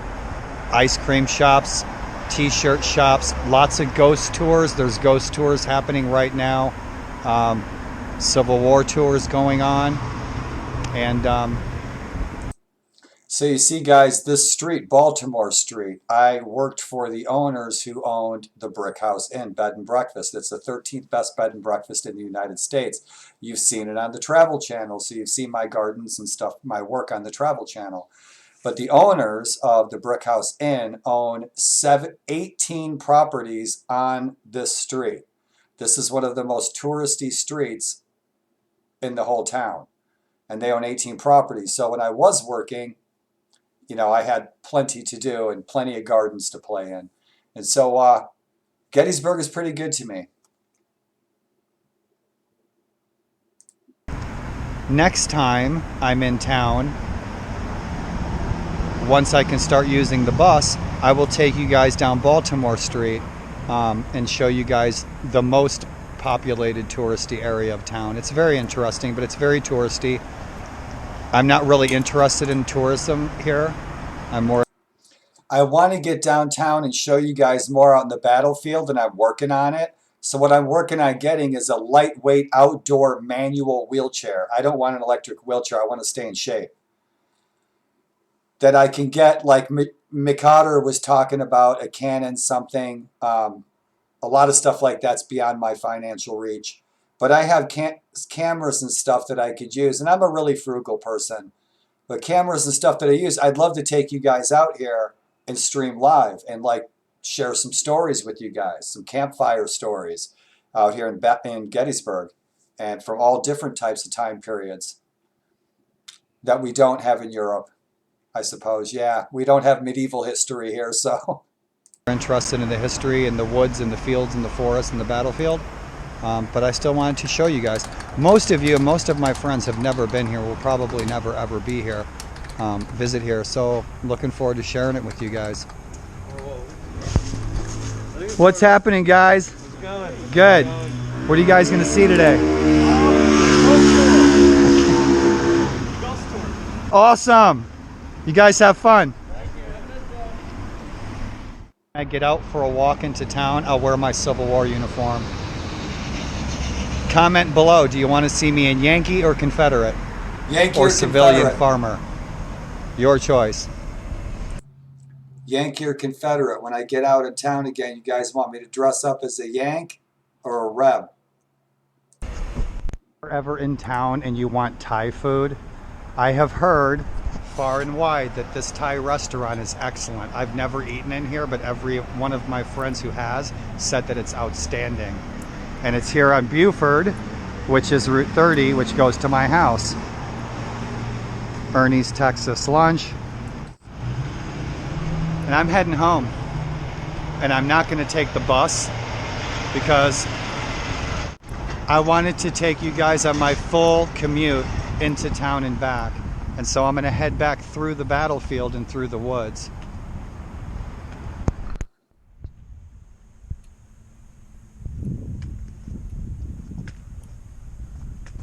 And so we're up here on the other side of the Lutheran Seminary here in Gettysburg, and I'm on my way home. One of the things that I didn't state when I started the video is that if you're somebody who's never watched my videos or you're not acquainted with me, I have multiple sclerosis, so I may talk a little differently. It's not because I'm high or drunk. And in my little trip into town just now, there were a lot of people that I was engaging that were looking at me like there was something wrong with me. And the only thing wrong with me is MS. I have experienced that with multiple sclerosis since COVID-19 in the last year. I've experienced that now that I've started, my speech is slower than it was a year ago. I have more memory issues than I did a year ago. And it's harder for me to speak now than a year ago. And over the last year, what I was just discussing is how people respond to the way I talk now. People that haven't seen me in a long time haven't seen my deterioration because of multiple sclerosis. They actually look at me like I'm drunk, and I'm not. I haven't had a drop. It's just MS. So that's why we do awareness. So when people become aware of the fact that, well, Daryl, he just has MS. That's why he's talking that way. That's why he can't walk, because he has MS. He's not drunk. He's not acting silly. He just has MS. So that people won't look at me and go like this. And I've had people do that. They look at me like there's something wrong with me, like I'm wasted. And there's nothing wrong with me. I'm not wasted at all. And so that's happened probably a half a dozen times over the last year where I've engaged people and they had a very shocked look as if I was drunk during the middle of the day. And so if those people were aware of the fact that it's just MS and Daryl has MS, then they wouldn't respond that way and they would be more happily engage people with MS with a more positive understanding of what MS is and what it's doing. And that's why we're acting that way. And so people will be more friendly and open and not judge instantly that we're wasted, there's something wrong with us. People take the boxes off the heads and they say, well, maybe that guy has MS. Maybe that girl has MS. Most of the people that have MS are girls. So that was, I've only been smoking weed for about a year. If I did not have MS, I would not smoke weed. But when I was 20 years old, we had a warehouse full of weed. If I wanted a handful of weed, I just went and got it. I'd come home from school, and there's a pile of weed sitting on the floor this big. And my uncle would say, start picking the branches. Of course, I became a legitimate citizen, and I stopped doing all of that, and I got a job, and I got married, and bought a house, and had a daughter, and became a normal citizen just like the rest of you. But when I was younger, I used to smoke more weed than the Allman Brothers, Grateful Dead, and the Rolling Stones combined. I probably smoked an ounce a day of Kind Bud. I never had to pay for it, so I had all the weed I wanted. No, that's good. Zeha, the reason that I can talk to you right now, and I'm in a good mood, and I feel great, right, like this, and multiple sclerosis isn't kicking my ass, okay, right? The reason I can do this, right, I can get up, my legs feel like noodles, my leg hurts, it hurts, and they're very weak, okay, but the reason I can do that, and the reason that I'm streaming right now, and the reason that I'm not sick right now, is because of cannabis. And now that works for me. But But a lot of people with multiple sclerosis, it don't do nothing for them. They don't want to use cannabis. So these other cures, these other medicines that we're doing research for can help people. Me, I'm okay with cannabis. It helps me manage my symptoms. But a lot of people, it doesn't, that have MS. They need different meds, and that's what this research is for. When I was young, my uncles, all my uncles, they had tons of weed. Tons of weed. They had farms in the mountains in Kentucky. So this house here, guys, behind me, the house right here behind me in the video, President Eisenhower used to drink martinis here in this house. But we're going to hike through the seminary. But before we do, check this out. This little back porch, this little veranda here, it's where President Eisenhower used to come and have cocktails at cocktail hour. So let's go check out this beautiful home and the seminary. So what happened here on day one of the battle? Carnage, bloodshed, death, destruction, horror on the grounds of this Lutheran seminary. One of the things I think I like about Gettysburg the most is, even though I'm in a fairly modern neighborhood at the moment, most of this modernity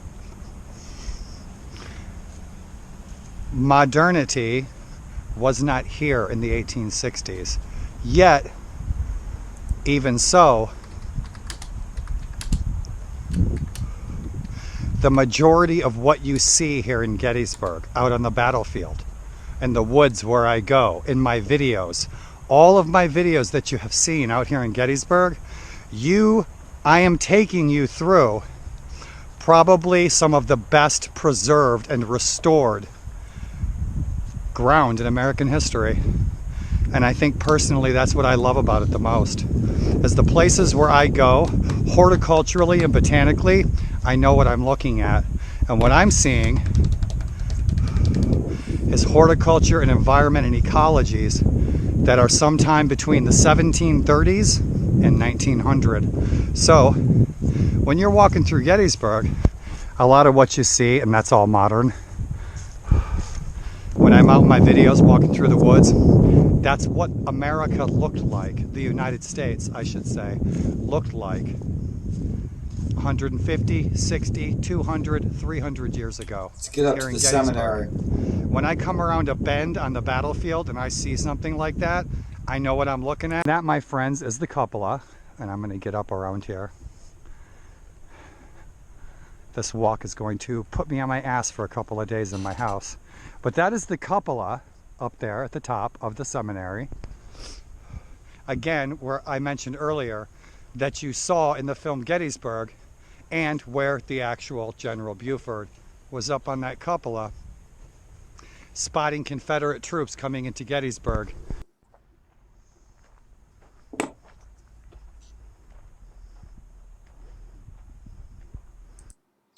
That's the Lutheran seminary, right? So this was a Christian school during the battle, okay? On the first day of the battle, and there was 3 days of battle, but on the first day of the battle where I live, that entire basement was filled all the way up with bodies.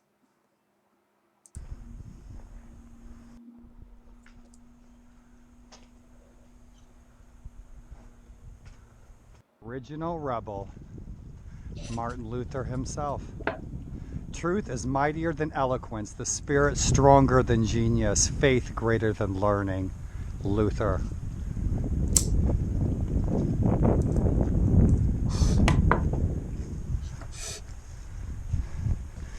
Man, I'll tell you what, that was something else. When Martin Luther kicked the Pope all the way back to Rome at the Battle of Waterloo in 1758, that's some American history right there.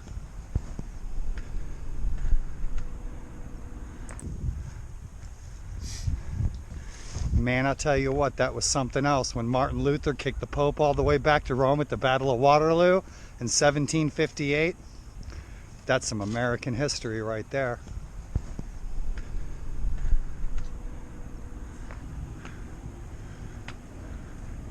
Did you guys know that Abraham Lincoln and Napoleon planned the Battle of Little Bighorn right here in Gettysburg? They did.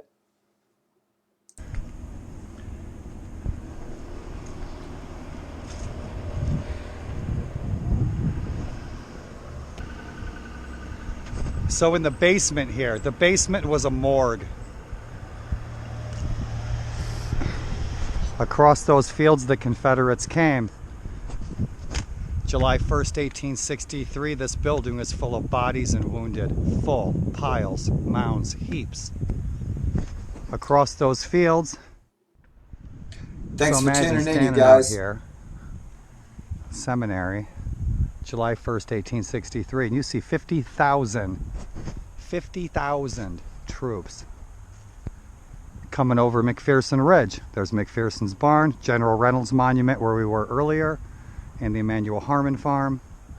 This is day one. This is where Reynolds had his troops trying to fend off the invading Confederates. And so imagine hundreds of thousands of men crossing this field, trying to kill each other, and those basements filled up pretty quickly. But we're going to cross the field, we're going to head through Erbst Woods and then back to my place, and our walk will be done. Almost home. Beautiful day. We're almost home. Seminary's up yonder, so this is how far we made it. And thanks for coming along for this walk with me into town and back to my place on Willoughby Run. Feet of the day. I think I'm at 6 miles. Pretty damn good for a disabled guy with multiple sclerosis. And so what kind of carnage really happened here? I'm going to tell you what kind of carnage really happened here. I'm going to give you a few numbers. And so this is the monument to the 142nd Pennsylvania, and I've done living history with the 142nd Pennsylvania at Harper's Ferry National Park, and a bunch of really good guys in the 142nd. And so the 142nd here, imagine this is the battle line, this road, and many of the roads were a battle line, or at least where soldiers had formed up. So imagine this is all Yankee troops. Over here, through those trees, that's the Harmon Farm that is across the street from my house. That's where I usually hike and share my videos. On the old Harmon Farm, McLean Farm. My cousins burned that barn down over there back in 1863 on July 2nd. So you have all these Yankees up here holding this line. You have all the Confederates coming through those woods. Okay? This unit, when everything was said and done, and I just told you guys that that basement of that seminary over in the distance was full of bodies. Most of those bodies were from this unit. And if any of my friends from the 142nd want to correct my details, please do. I might be off, okay, on a few things. But the story that I recall as best as I can with my memory is that basement, the only guys who survived this day one battle, okay, from that unit, the 142nd PA, I believe was their commander and maybe 2 guys. This entire unit was wiped out here on that day, that July 1st, mid-morning, brunch time. That whole unit, everyone you knew in that unit except for the CO and maybe 2 more people were gone from this earth on that day. And that's what happened right here where I'm walking.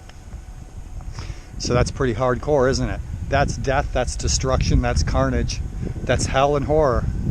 So there was maybe 3 people that survived from that entire 142nd Pennsylvania. So let's go over and talk about General Reynolds. And if you ever come to Gettysburg, this is likely where you will find me. This is where I usually do living history whenever I feel like it. And that's one of the bonuses about living here, is that I can leave my house and about a mile away, I can hang out over here with my friends or my daughter and our living history impressions, which are outstanding, by the way. Okay, so we can come over here.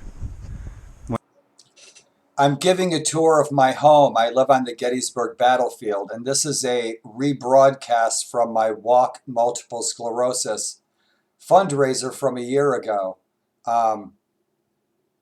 And so I was rebroadcasting the video and showing you guys around some historical sites around the Gettysburg battlefield where I live. So we're about a mile from my home, And this is usually where I do living history. So we have hundreds of tourists that stop right here. This is where General Reynolds, the highest ranking general of the battle, was killed on the morning of July 1st, 1863 with a shot in the neck. And he was the first general with his corps to engage the Confederates here in Erbst Woods. And so that's where we're at. So I'm just giving a short tour, but this was part of my Walk MS for multiple sclerosis last year here in Gettysburg on the Gettysburg battlefield in the National Military Park where I live, where I do living history, and I was on the Preservation Association, et cetera, et cetera. So enjoy the scenery, my friend. Enjoy the history. We're almost done, but this will be on my YouTube channel and on my Twitch channel if you want to check out the beginning. And welcome. It's nice to see you. Thanks for coming back. Whenever I want, and I can talk to folks and I can tell them what happened here and what the people, the citizens of this town endured and dealt with, and what the soldiers, 26 North Carolina Archers Brigade coming through those woods, and all these Yankees here, and the hell that these men went through on that morning. And so this is where most folks find me when I did living history consistently. I've not given up on living history. I love doing it. I probably shared 36 facts with people today on the battlefield, just walking around. It's what I do. I am that guy in your town that will walk right up to strangers and I'll make them laugh their asses off. But if I can leave one kid with a good memory from Gettysburg, mission accomplished. Day one of the battle, between breakfast and brunch time, General Reynolds was right here. It's unfortunate that the ash borers, we had to start taking these trees out. You notice I keep saying we. 27-year habit's hard to break. So General Reynolds is up here on his horse. Imagine. You're sitting there on your horse. You're looking in those woods.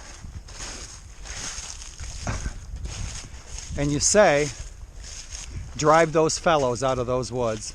And that was General Reynolds, and he was talking about the Confederates coming through the woods, about that's where we're going to go, that's my way home. And General Reynolds is sitting here saying that. He's looking into those woods. He gets popped in the neck by a bullet, falls off his horse, he's dead. And that's what happened. He was offered the command of the Union forces prior to Gettysburg by President Lincoln, and General Reynolds turned it down. He turned down the command. I can't remember why he turned it down. Perhaps he didn't want the responsibility that General Meade unfortunately had to take. Hey, you guys, sometime, now the Union commander of the Union Army here at the Battle of Gettysburg was General Meade. Maybe sometime, if my friend General Meade ever comes to Gettysburg to visit again and he stops by, and General Meade might even be watching the stream right now, lurking. But if General Meade does come by, we can have General Meade on a live stream. That would be really cool. So that's an invitation, Joe. And so General Reynolds was right over yonder, took a bullet right in the neck. Nobody knows who shot the bullet, if it was a stray bullet or a sniper bullet. And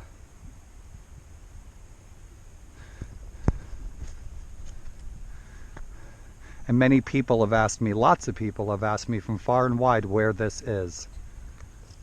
General Reynolds' wounding spot. But this is Erbst Woods. This is where the Confederates came through on day one and engaged the Yankees here. Seminary Ridge and the seminary in the distance. We're on McPherson's Ridge right now. I'm going through Erbst Woods. A lot of folks call it Reynolds Woods, but I believe it was my friend April Erbst's family owned this, her relatives, in the 1860s. I still call it Erbst Woods, because as my dear friend pointed out to me, that this is what it's really called, is Erbst Woods. And so we are a mile and a half, 2 miles from my place. We're almost home. Before I was sick, I used to take this commute every day. Even though I had a truck, I like to walk, I like to hike, it keeps you healthy. And so now is the best part. of my trip home. And I didn't need anything. For the first time in 2 years, I've gone into town and I didn't need anything, thanks to the kind generosity of my patrons and my friends for my birthday. I have soup, bread, chicken, milk, coffee. I'm doing good I'm on all food. set. I just don't have medicine. I am completely unmedicated at the moment. And so by tomorrow, thanks for the meds, you guys. not looking forward to memory issues. That's the scariest part. Memory But man, I'll issues tell is you the what, worst. isn't it pretty? I wish I was healthy enough to have gotten out here when this was all orange, because it's a beautiful sight. Spring But flowers are let's carry on, blooming guys. today. See you when we get to Willoughby Run. Almost home, folks. 26 North Carolina, Burgwin, the boy general. One of my heroes, General Archer, Tennessee Brigade. All those Harmons and Tungats from Tennessee. Here you The go, infamous McConnor. Iron Brigade. Iron Brigade it's from those Michigan. black-hatted fellows again, is what these boys were yelling when they were engaging the Iron Brigade. We got to get McConnor an Iron Brigade hat. Heck yeah, man. Iron Brigade, Michigan. And you guys have seen my ghost video. I was right over here on day one. And I've told you previously what happened here. You guys having a good day? Awesome. So 20 minutes for 20 minutes, all right? These North Carolinians and these Tennesseans under Archer were fighting the infamous Iron Brigade, all right? So these guys sat here from there to here and through those woods and through these woods, shooting at each other from this range. That's what I've been told by experts. So, okay, and these guys were killing each other. So, by estimates, in 20 minutes, Awesome, man. 8,000 men died right here, shooting at each other. Oh, shit. So let's roll on down to my front yard in Willoughby Run, and we are almost home.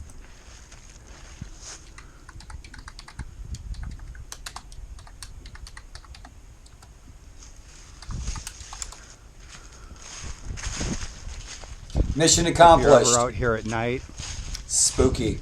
It's pretty spooky. Creeps me out, Very man. spooky. I ain't afraid of nothing, but Gettysburg creeps And me again, out a little guys, bit. thanks for coming for a walk with me. It's my happy spot. Welcome to my happy place. So you all remember my earlier statement where I said I spend most of my time on the battlefield rather than in the touristy town? You all know why.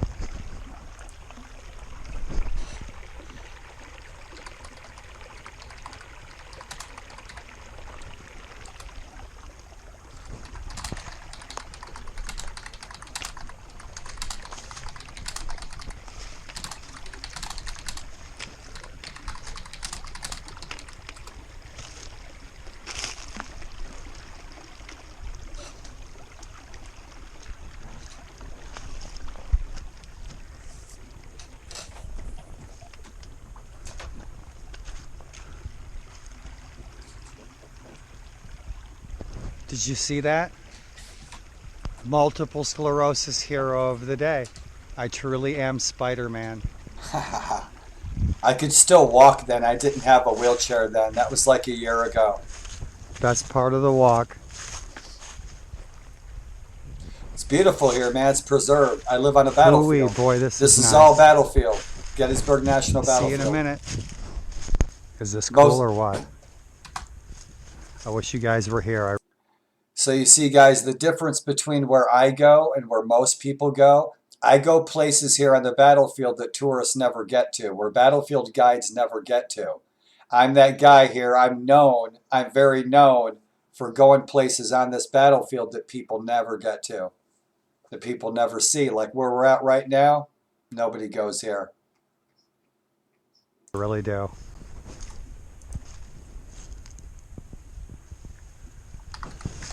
First word that comes to mind when I cruise through here is primordial.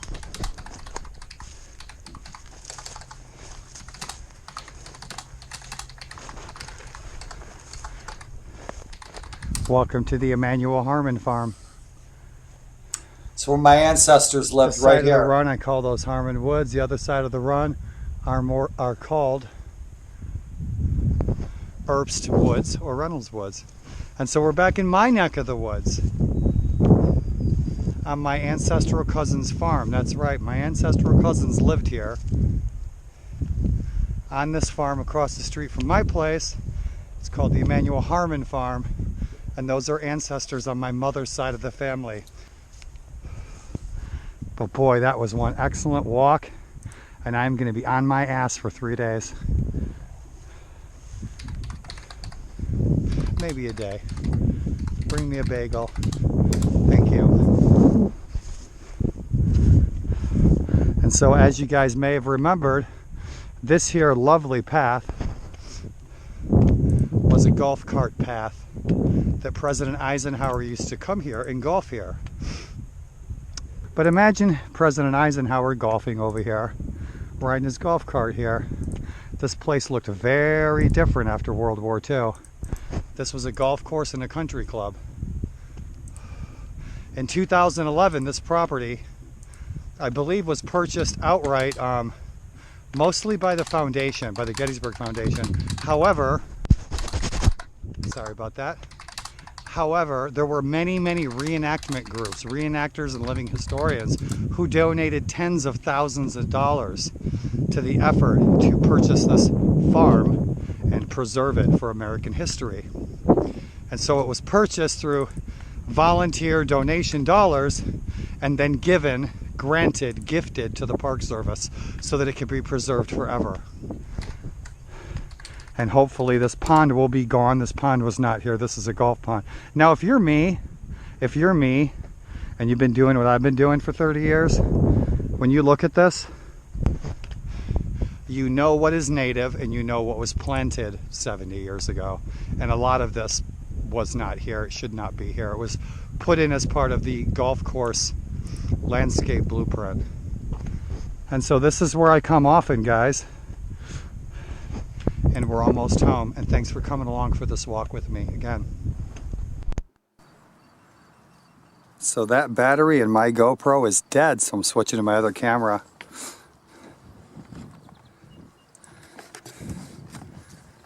We're almost home.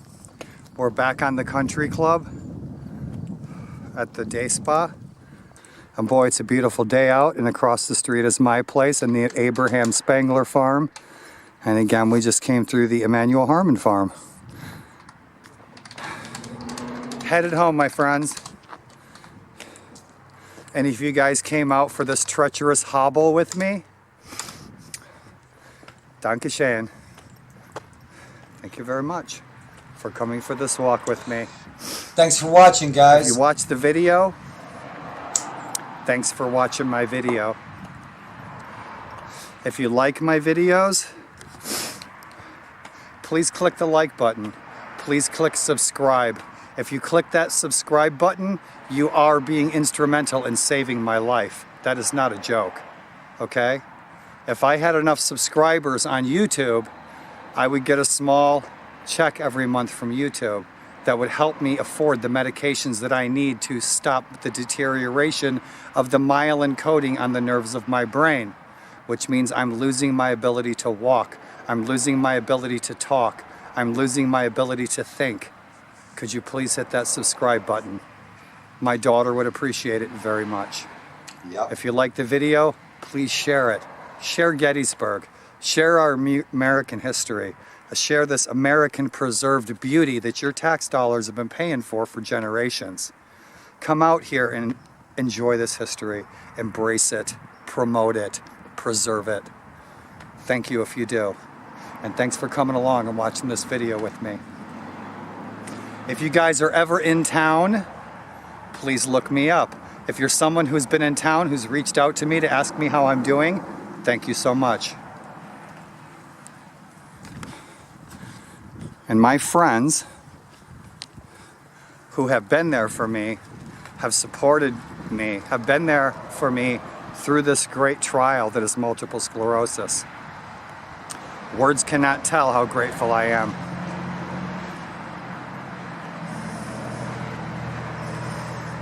Be well. Stay safe. Wear your damn mask. And I hope that the week ahead grants you all that you desire. And may all of that be good things. Have a great rest of your weekend, my friends, and thanks for tuning in. You too, Warlord.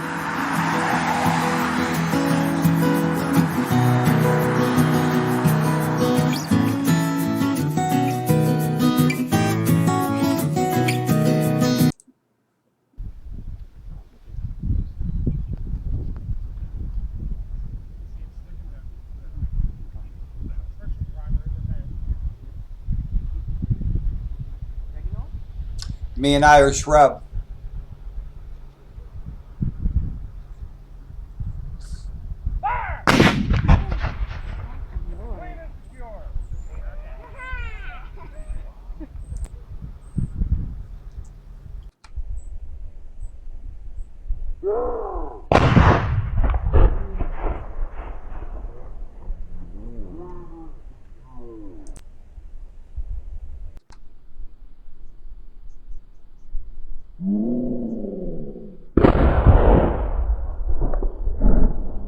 Hell yeah, that's up by the Pennsylvania Monument for July 3rd anniversary and July 4th for Pickett's Charge anniversary. And so that's what me and Irish Reb do.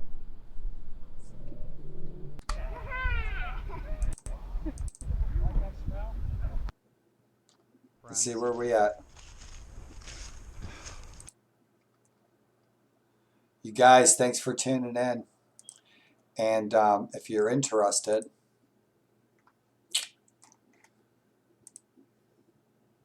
I'll play a little more powder. And then I'm going to sign off for a few. Yeah, all kinds of good stuff. What do I have? I have plenty.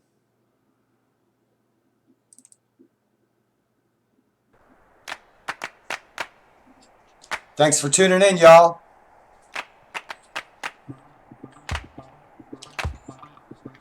Mikado asked me about The Sims.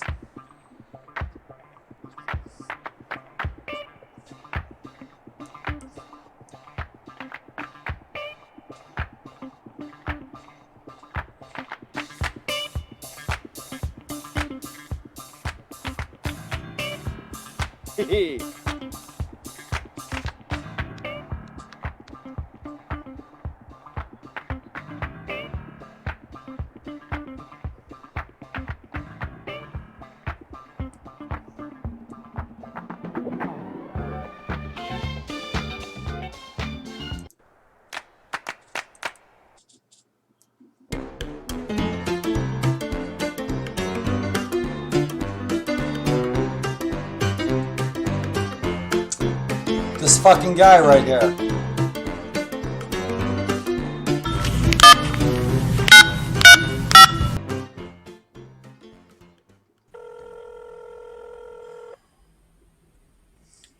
I'm not done yet. What are you doing, Butterbutt?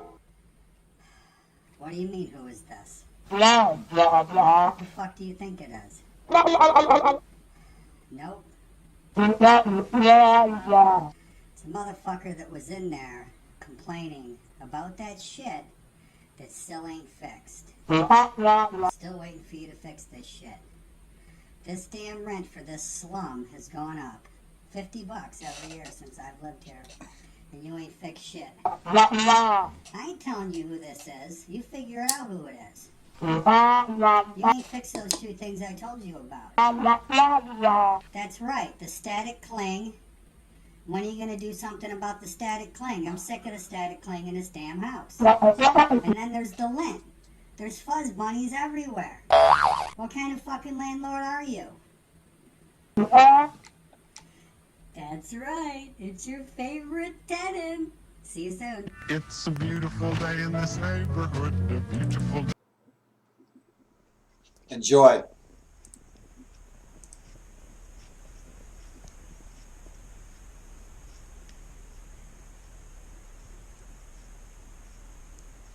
I really liked walking. I wish there was a cure.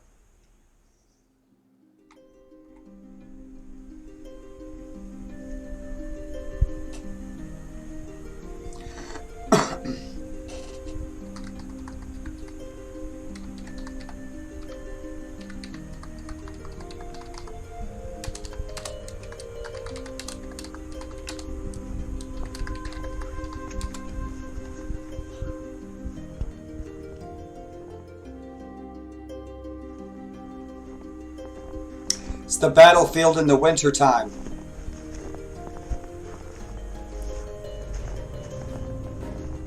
This is why I like to live out here on the battlefield rather than in town.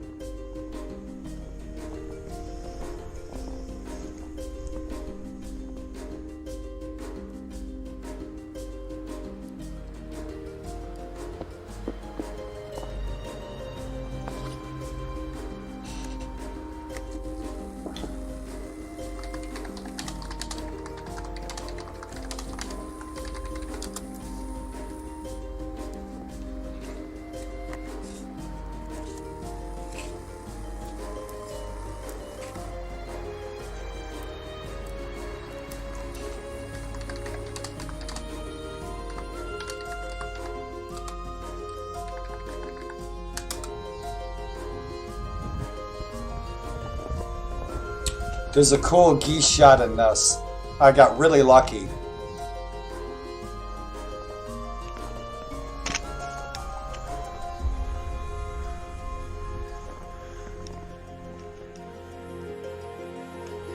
Right on, dude. Thank you so much for watching.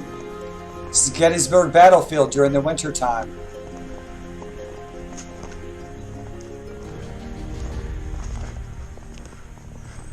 The nicest thing about this is I can get my wheelchair over here. I can. So I want to stream live out here in my wheelchair. Like now. Because it's nice out right now. It's beautiful outside. This is right across the street. This is where I live.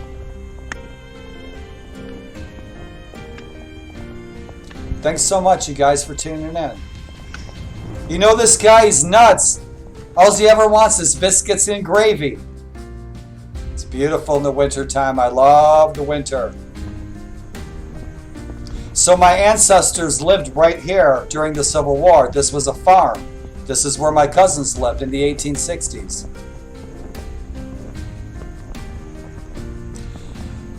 Sorta, I'm working on it. I'm working on it. I think Mikado could probably suggest something good. Or you guys could suggest something good. I want to stream live out in the battlefield. My wheelchair with a moped motor. A moped motor on my wheelchair. I'll be flying down the freaking battlefield.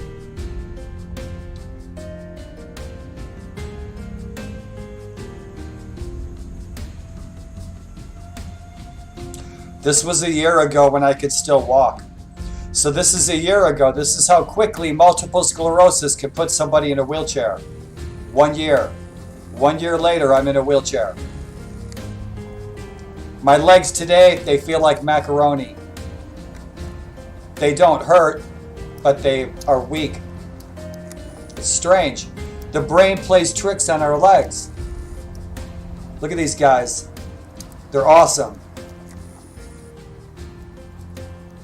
See, I told you you'd see some ass on this stream. I told you you'd see some ass on this stream.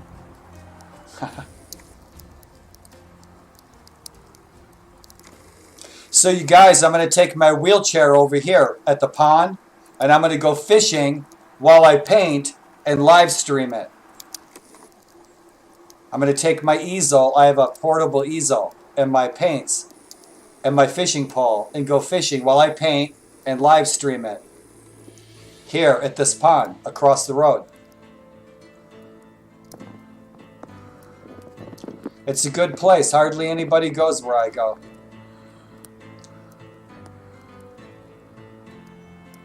I'm glad you guys like it. I like it a lot. That's why I moved here.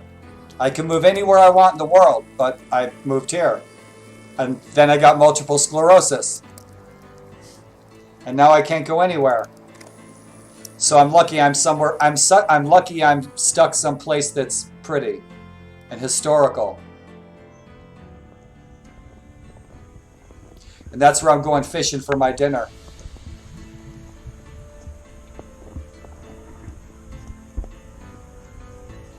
These rangers came out of here with a bunch of fish in a bucket.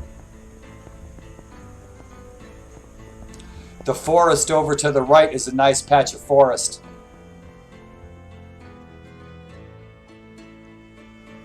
Nice old willow tree.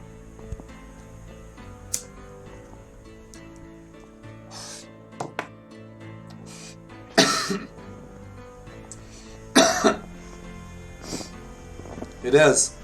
It's the most bizarre illness I've ever even encountered at all. Zeha. Nobody fishes there. Nobody has fished there in years and years. It's all full of fish. Nobody goes fishing there. Well, George, you know you always have an invitation and a place to stay. And so that's where I'll be streaming from, man. I'm working on it.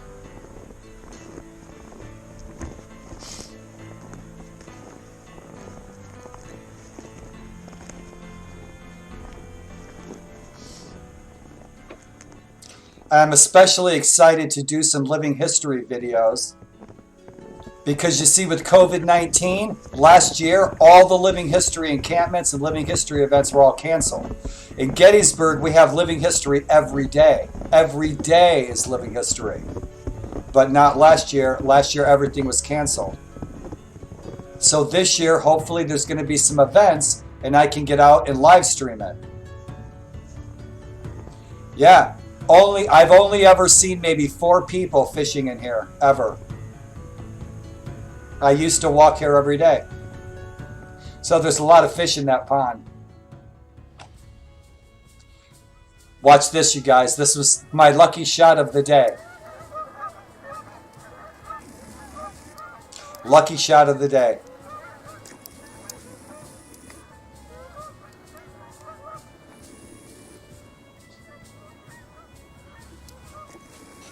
I'm sorry if I'm too loud. I can't hear. I'm deaf and I have a headset in, so I don't know how loud I am. These guys are so awesome. All the birds are going to be flying back from the south. Now, all the birds are flying north. The bear are coming out of hibernation. There's bears all over.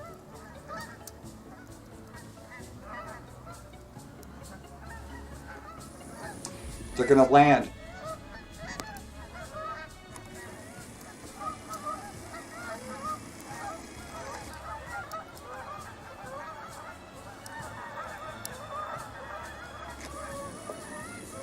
They're going to land.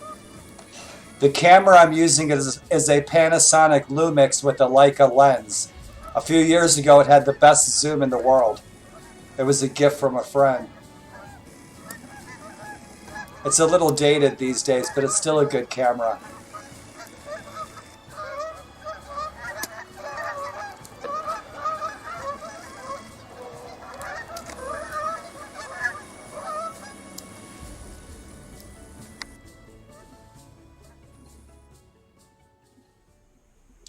Thanks for coming along, you guys.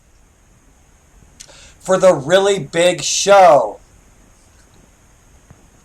Right on, man. What else fun stuff can I show you guys?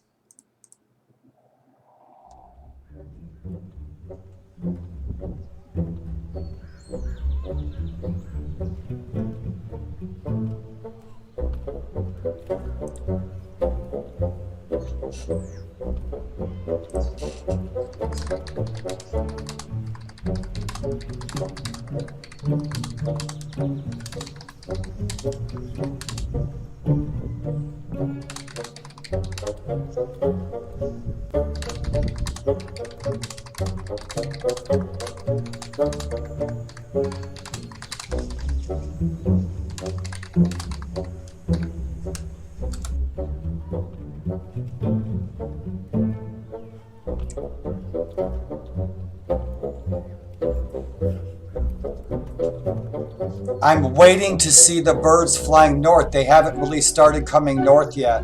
I haven't heard them, but they will. This was about 3 years ago.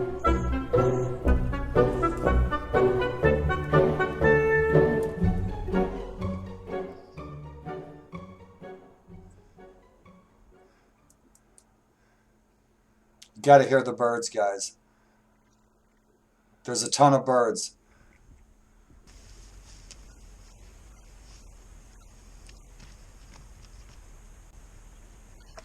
All the birds start coming up into the top of the canopy. There's a ton of birds in here. Hawks, crows, ravens, owls, all kinds of stuff in here. And they start landing in there and they start listening to them.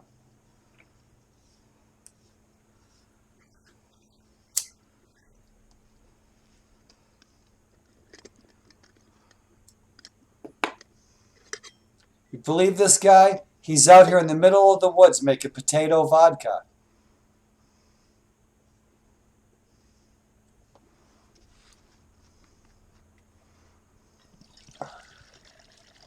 Jameson. Tastes just like water.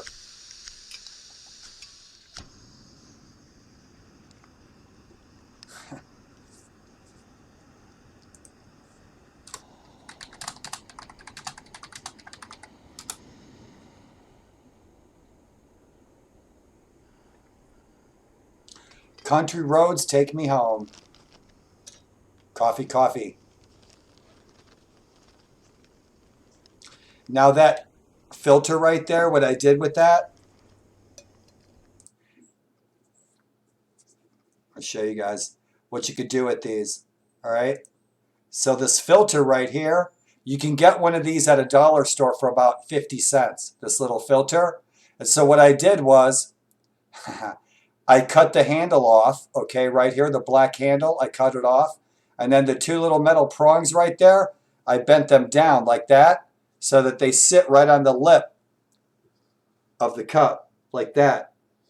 So I cut that off and I bent them down. And so I throw that in my backpack when I go on long camping trips. So that's a real simple solution for your coffee. Now the cup that I have is an actual cup from the Civil War. That's an actual Civil War soldier's cup that I'm using. So that cup was actually drank by Civil War soldiers back during the Civil War.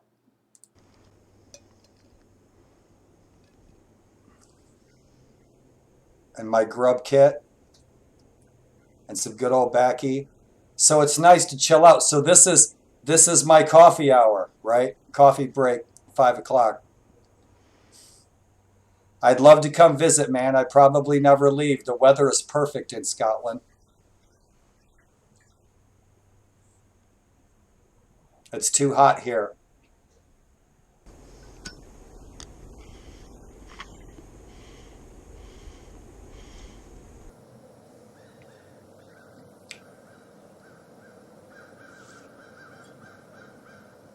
The happy life be these I find, all riches lost not got with pain, the quiet mind, the equal friend, no grudge nor strife, without disease, the healthful life, wisdom joined with simplicity, the night discharged of all care, the quiet mind, for who does not wish or rest with all their heart for the quiet mind?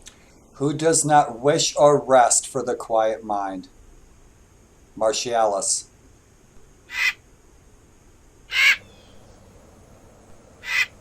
All the crows started landing. That was a good day. I'm glad you guys came along.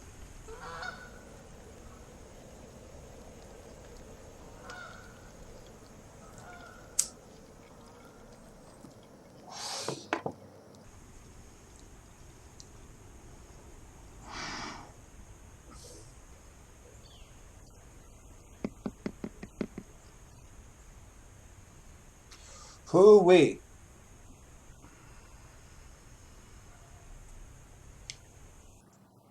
This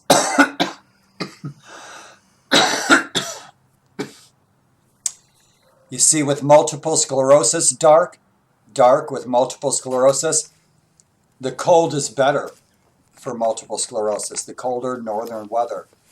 A lot of people with multiple sclerosis, they move north up into where it's cooler. people who live down in Sussex or Cornwall, or down in the south of France, they move up to Scotland. So now you guys know why I live out here on the Gettysburg battlefield.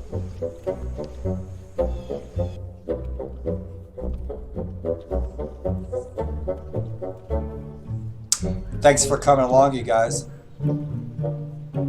Watching Warlord's silly home videos, also known as The Really Big Show. And today, it's The Really Big MS Show.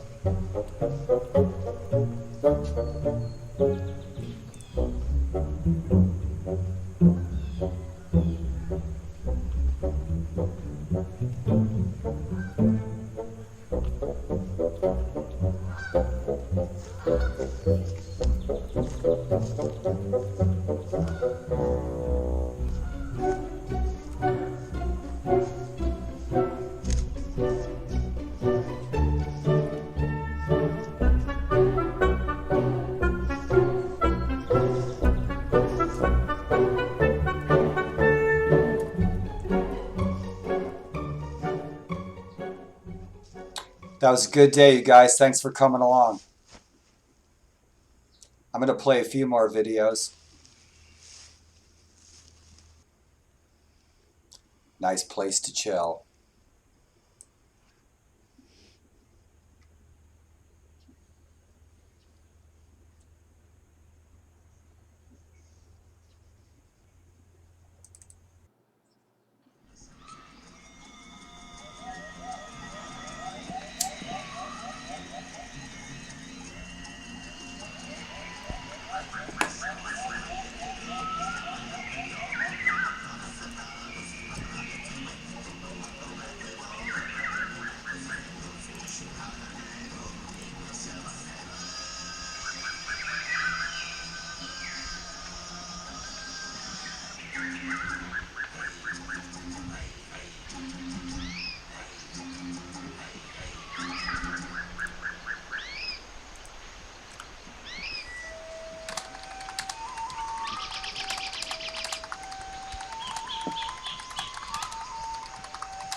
Thanks for tuning in, friends. I used to have a beard. Did you guys see that? Yes, Newfoundland. Did you guys see that? I used to have a beard. I used to have a beard. Now I got a little boy beard. Thanks for tuning in, friends.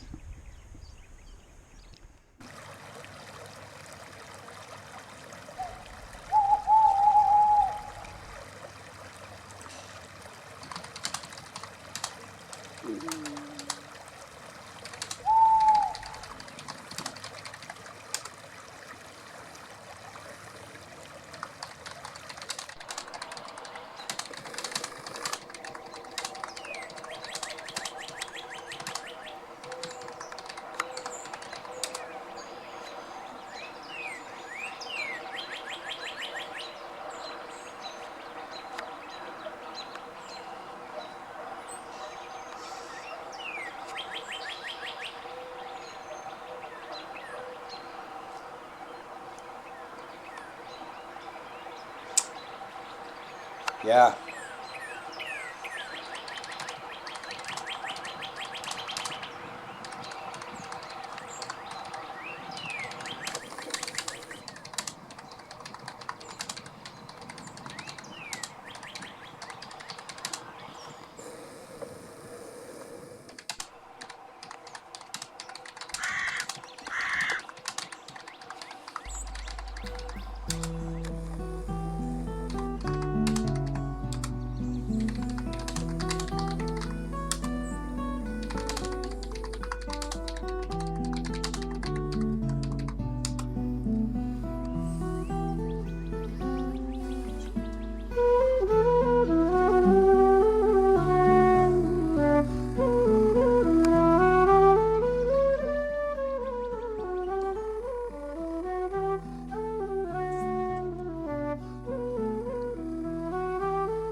That's spring, guys. Sorry, right there, that forsythia. When you see that forsythia bloom, spring is here.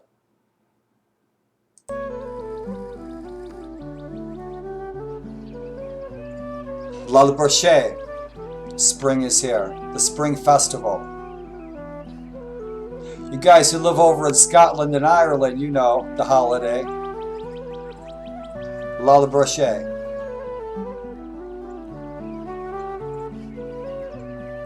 You guys being here and hanging out is very much support. Thank you for the socialization. I've been shut up in here and isolated for almost 3 years by myself 99% of the time.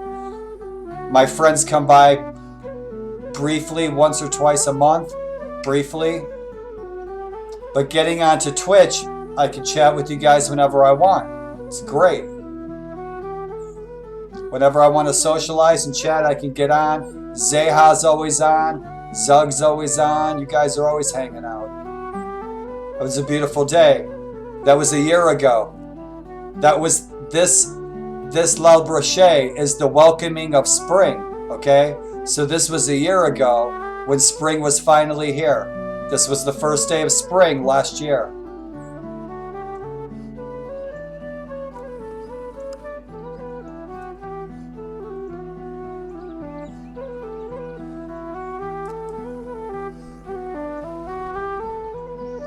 All the critters were just starting to come out.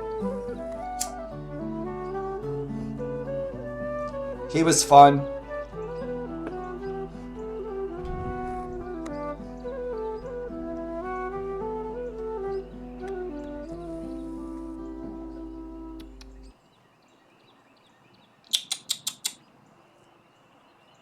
They hang out here, the squirrels, out on my balcony.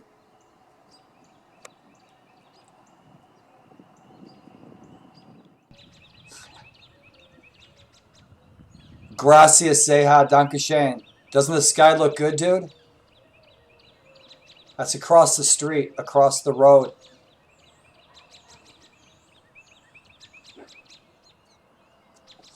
All battlefield today, guys. All battlefield. All Gettysburg battlefield today.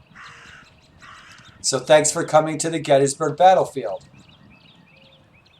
With yours truly, Kentucky Coffee Tree Warlord. It was a good day. We had a storm coming. Nice spring storm a year ago.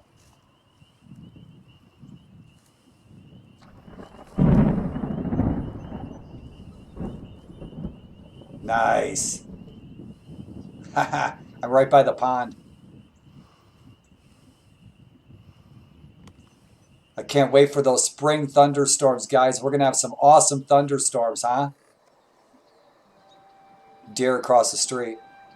They're all tick bit. They got ticks. Look at them.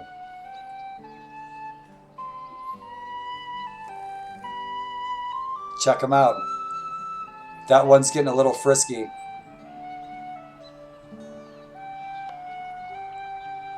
That was a good day. First day of spring last year.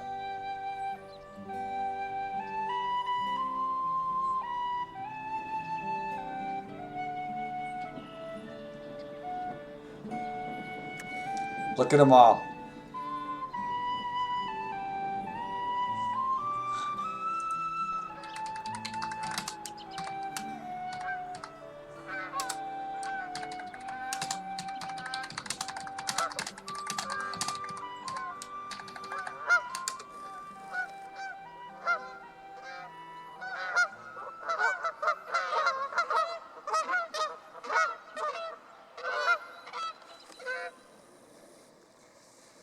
Yeah.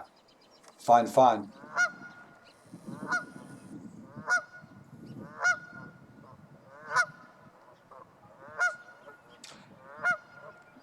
And Dark, thank you again for the donation today. We reached our 250 goal. And what that does is help someone like me get an assistant to come in and assess our needs and see what we need to continue to live a decent life with MS. So that goal of 250 can help someone like me, maybe help me. So that's what reaching that 250 goal means.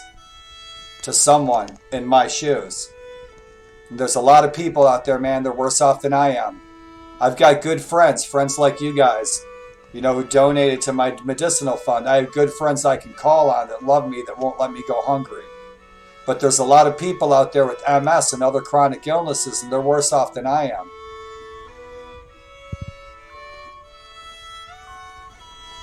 I appreciate that, my friend, but don't go broke. Nice woods. This is where we were cooking some coffee.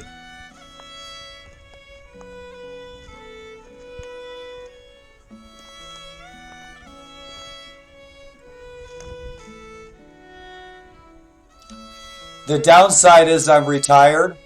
The upside is I can grow my beard as long as I want.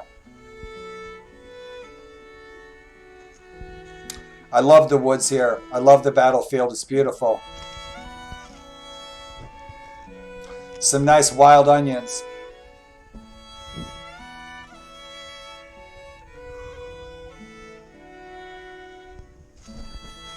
Throw those in a salad. Now that's what we used to wipe our bottoms with. Moss. We dry it out and we use that as toilet paper back in medieval times. That's what our Viking ancestors wiped their butts with.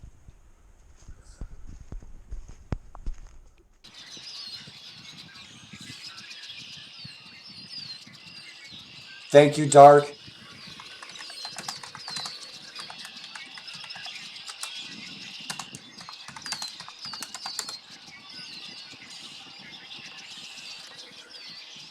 I still want to get a pet bird.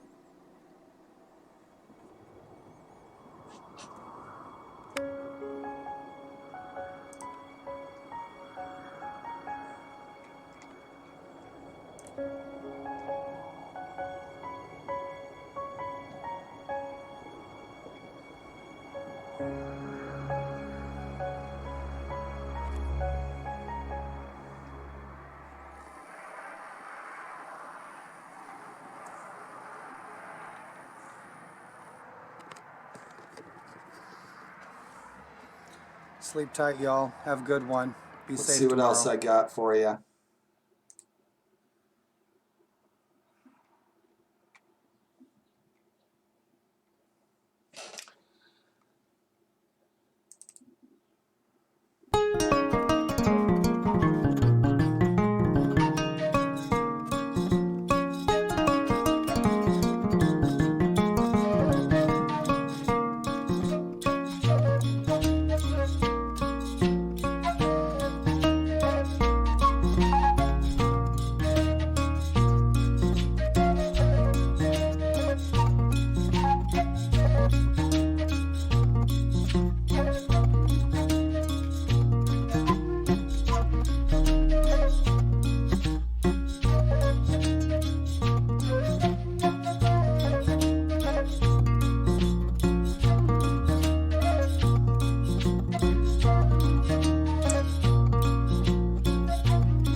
Wanted to share something with y'all.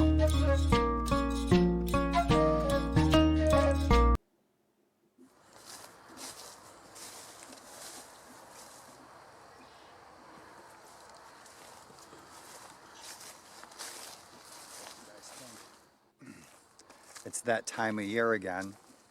Oh, yeah. And I actually have Gettysburg. I'm here across the historic Lincoln Highway from my home on day one, what we call day one of the battlefield, because this is where the first day of the Battle of Gettysburg was fought. And so this field we're on the Harmon farm, everywhere I walk, it's a grave. And I have all kinds of ghost stories that I have collected over the last 20 years. Up in the Appalachians, The halfway point of the Appalachian Trail isn't far away, 10, 15 miles maybe. Up there, out my window, everything is really still crimson. It looks really pretty. This is what I wanted to share with you guys.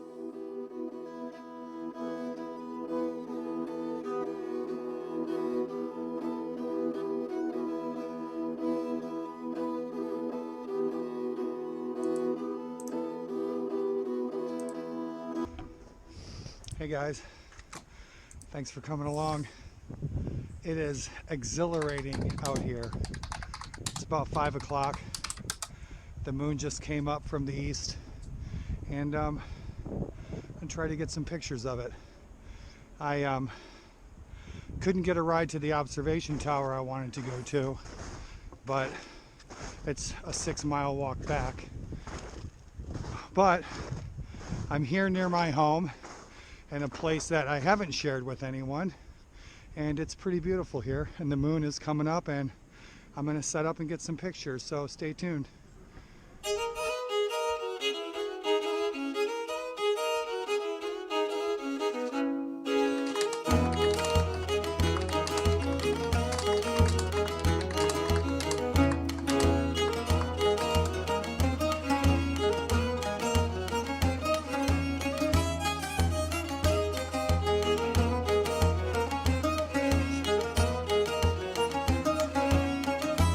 Spring.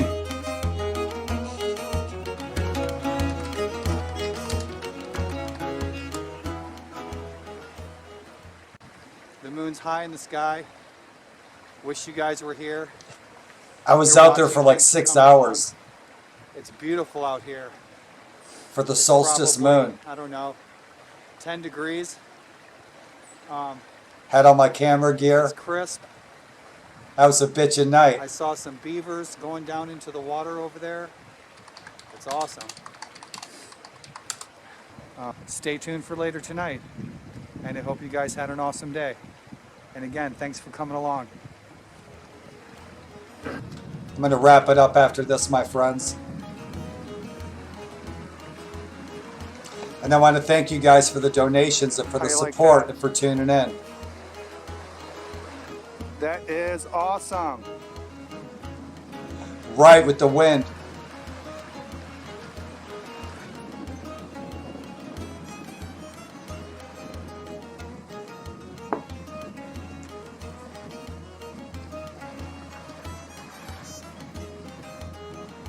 Did you see it? There's a Viking ship up there. I knew it. Neil Armstrong doesn't have shit on the Vikings. That is awesome.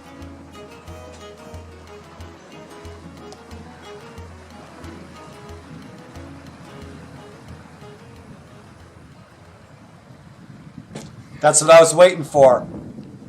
Thanks for coming along. I'll see you soon. And then the wind kicked up to like 70 miles per hour. When I was filming this for hours, and like 6 hours I was filming this, the wind was blowing over 50 miles an hour.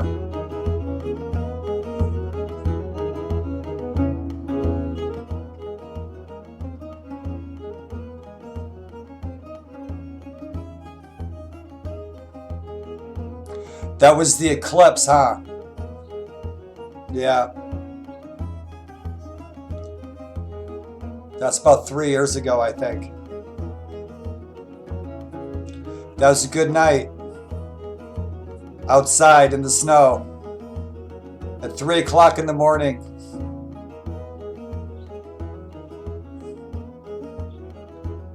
Just so I could get this video.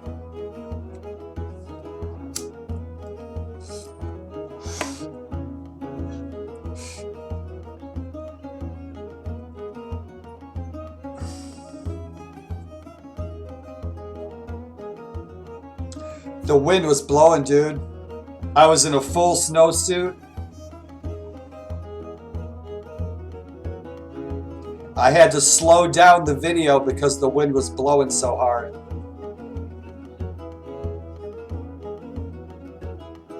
Now this is time-lapsed.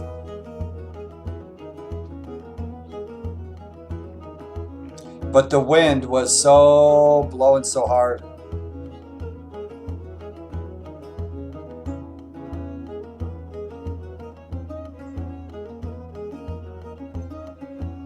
I had hot cocoa.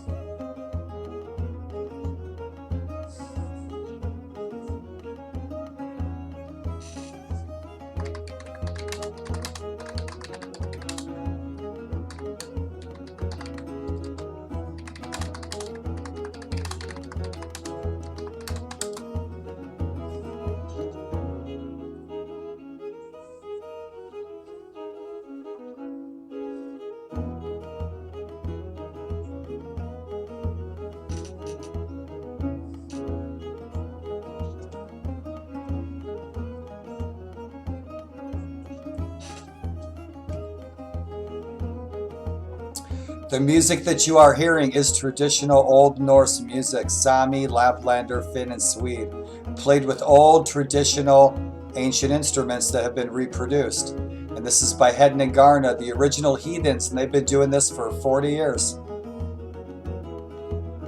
No, the Appalachian Trail is absolutely free.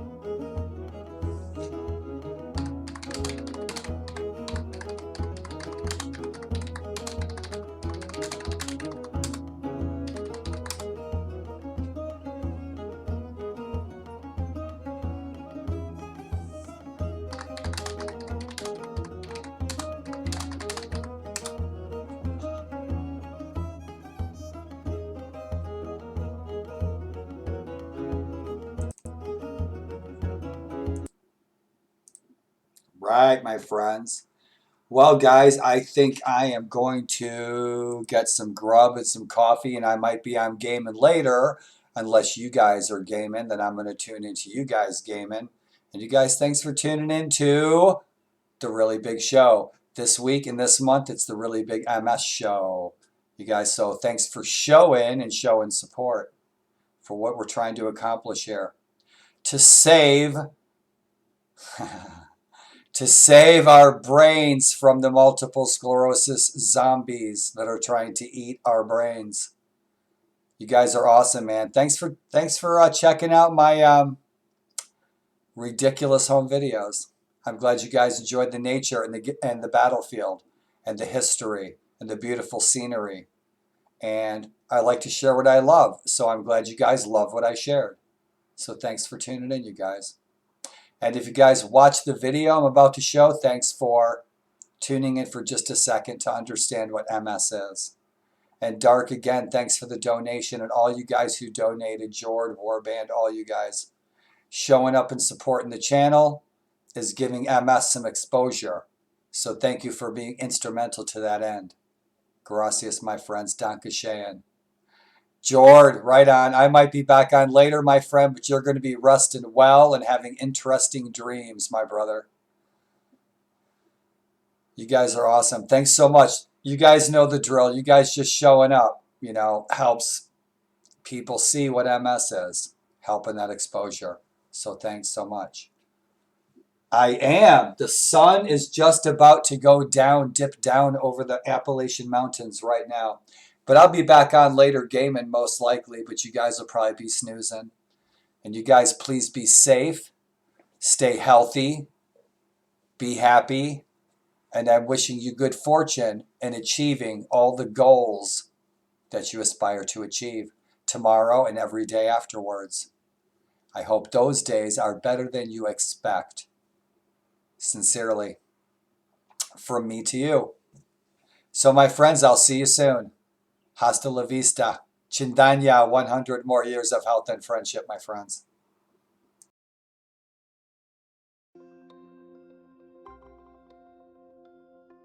Multiple sclerosis is a disease that impacts the brain and spinal cord, which make up the central nervous system that controls everything we do, whether it's taking a physical step or solving a complex problem. The exact cause of MS is unknown, but we do know that something triggers the immune system to attack the brain and spinal cord. The resulting damage to myelin that insulates wire-like nerve fibers is a disruption of signals to and from the brain. This interruption of communication signals causes unpredictable symptoms such as numbness, tingling, mood changes, memory problems, pain, fatigue, blindness, or paralysis. Everyone's experience with MS is different, and these losses may be temporary or long-lasting. Most people initially have relapsing remitting MS, where they experience attacks of new symptoms followed by periods of time when those symptoms go away partially or completely. Others experience gradual and ongoing loss of function without distinct attacks, which is known as progressive MS. MS can be difficult to diagnose, but once a diagnosis is confirmed by a neurologist who is knowledgeable about MS, there are disease-modifying therapies for reducing attacks and slowing down the damage. Growing evidence suggests that early and ongoing treatment with a disease-modifying therapy is an important defense against future attacks. There are also treatment strategies to address some MS symptoms. Options are still limited for slowing down or stopping progressive MS. Worldwide research is accelerating the discovery of how to slow down or even stop progressive MS, how to repair nervous system damage and restore function, wellness strategies such as exercise and diet that can help people with MS to live their best lives, and the exact cause of MS so that it may be prevented for future generations. To learn more about multiple sclerosis, connect with others to drive research for a cure, and to address the challenges of everyone affected by MS, visit nationalmssociety.org or call 1-800-344-4867.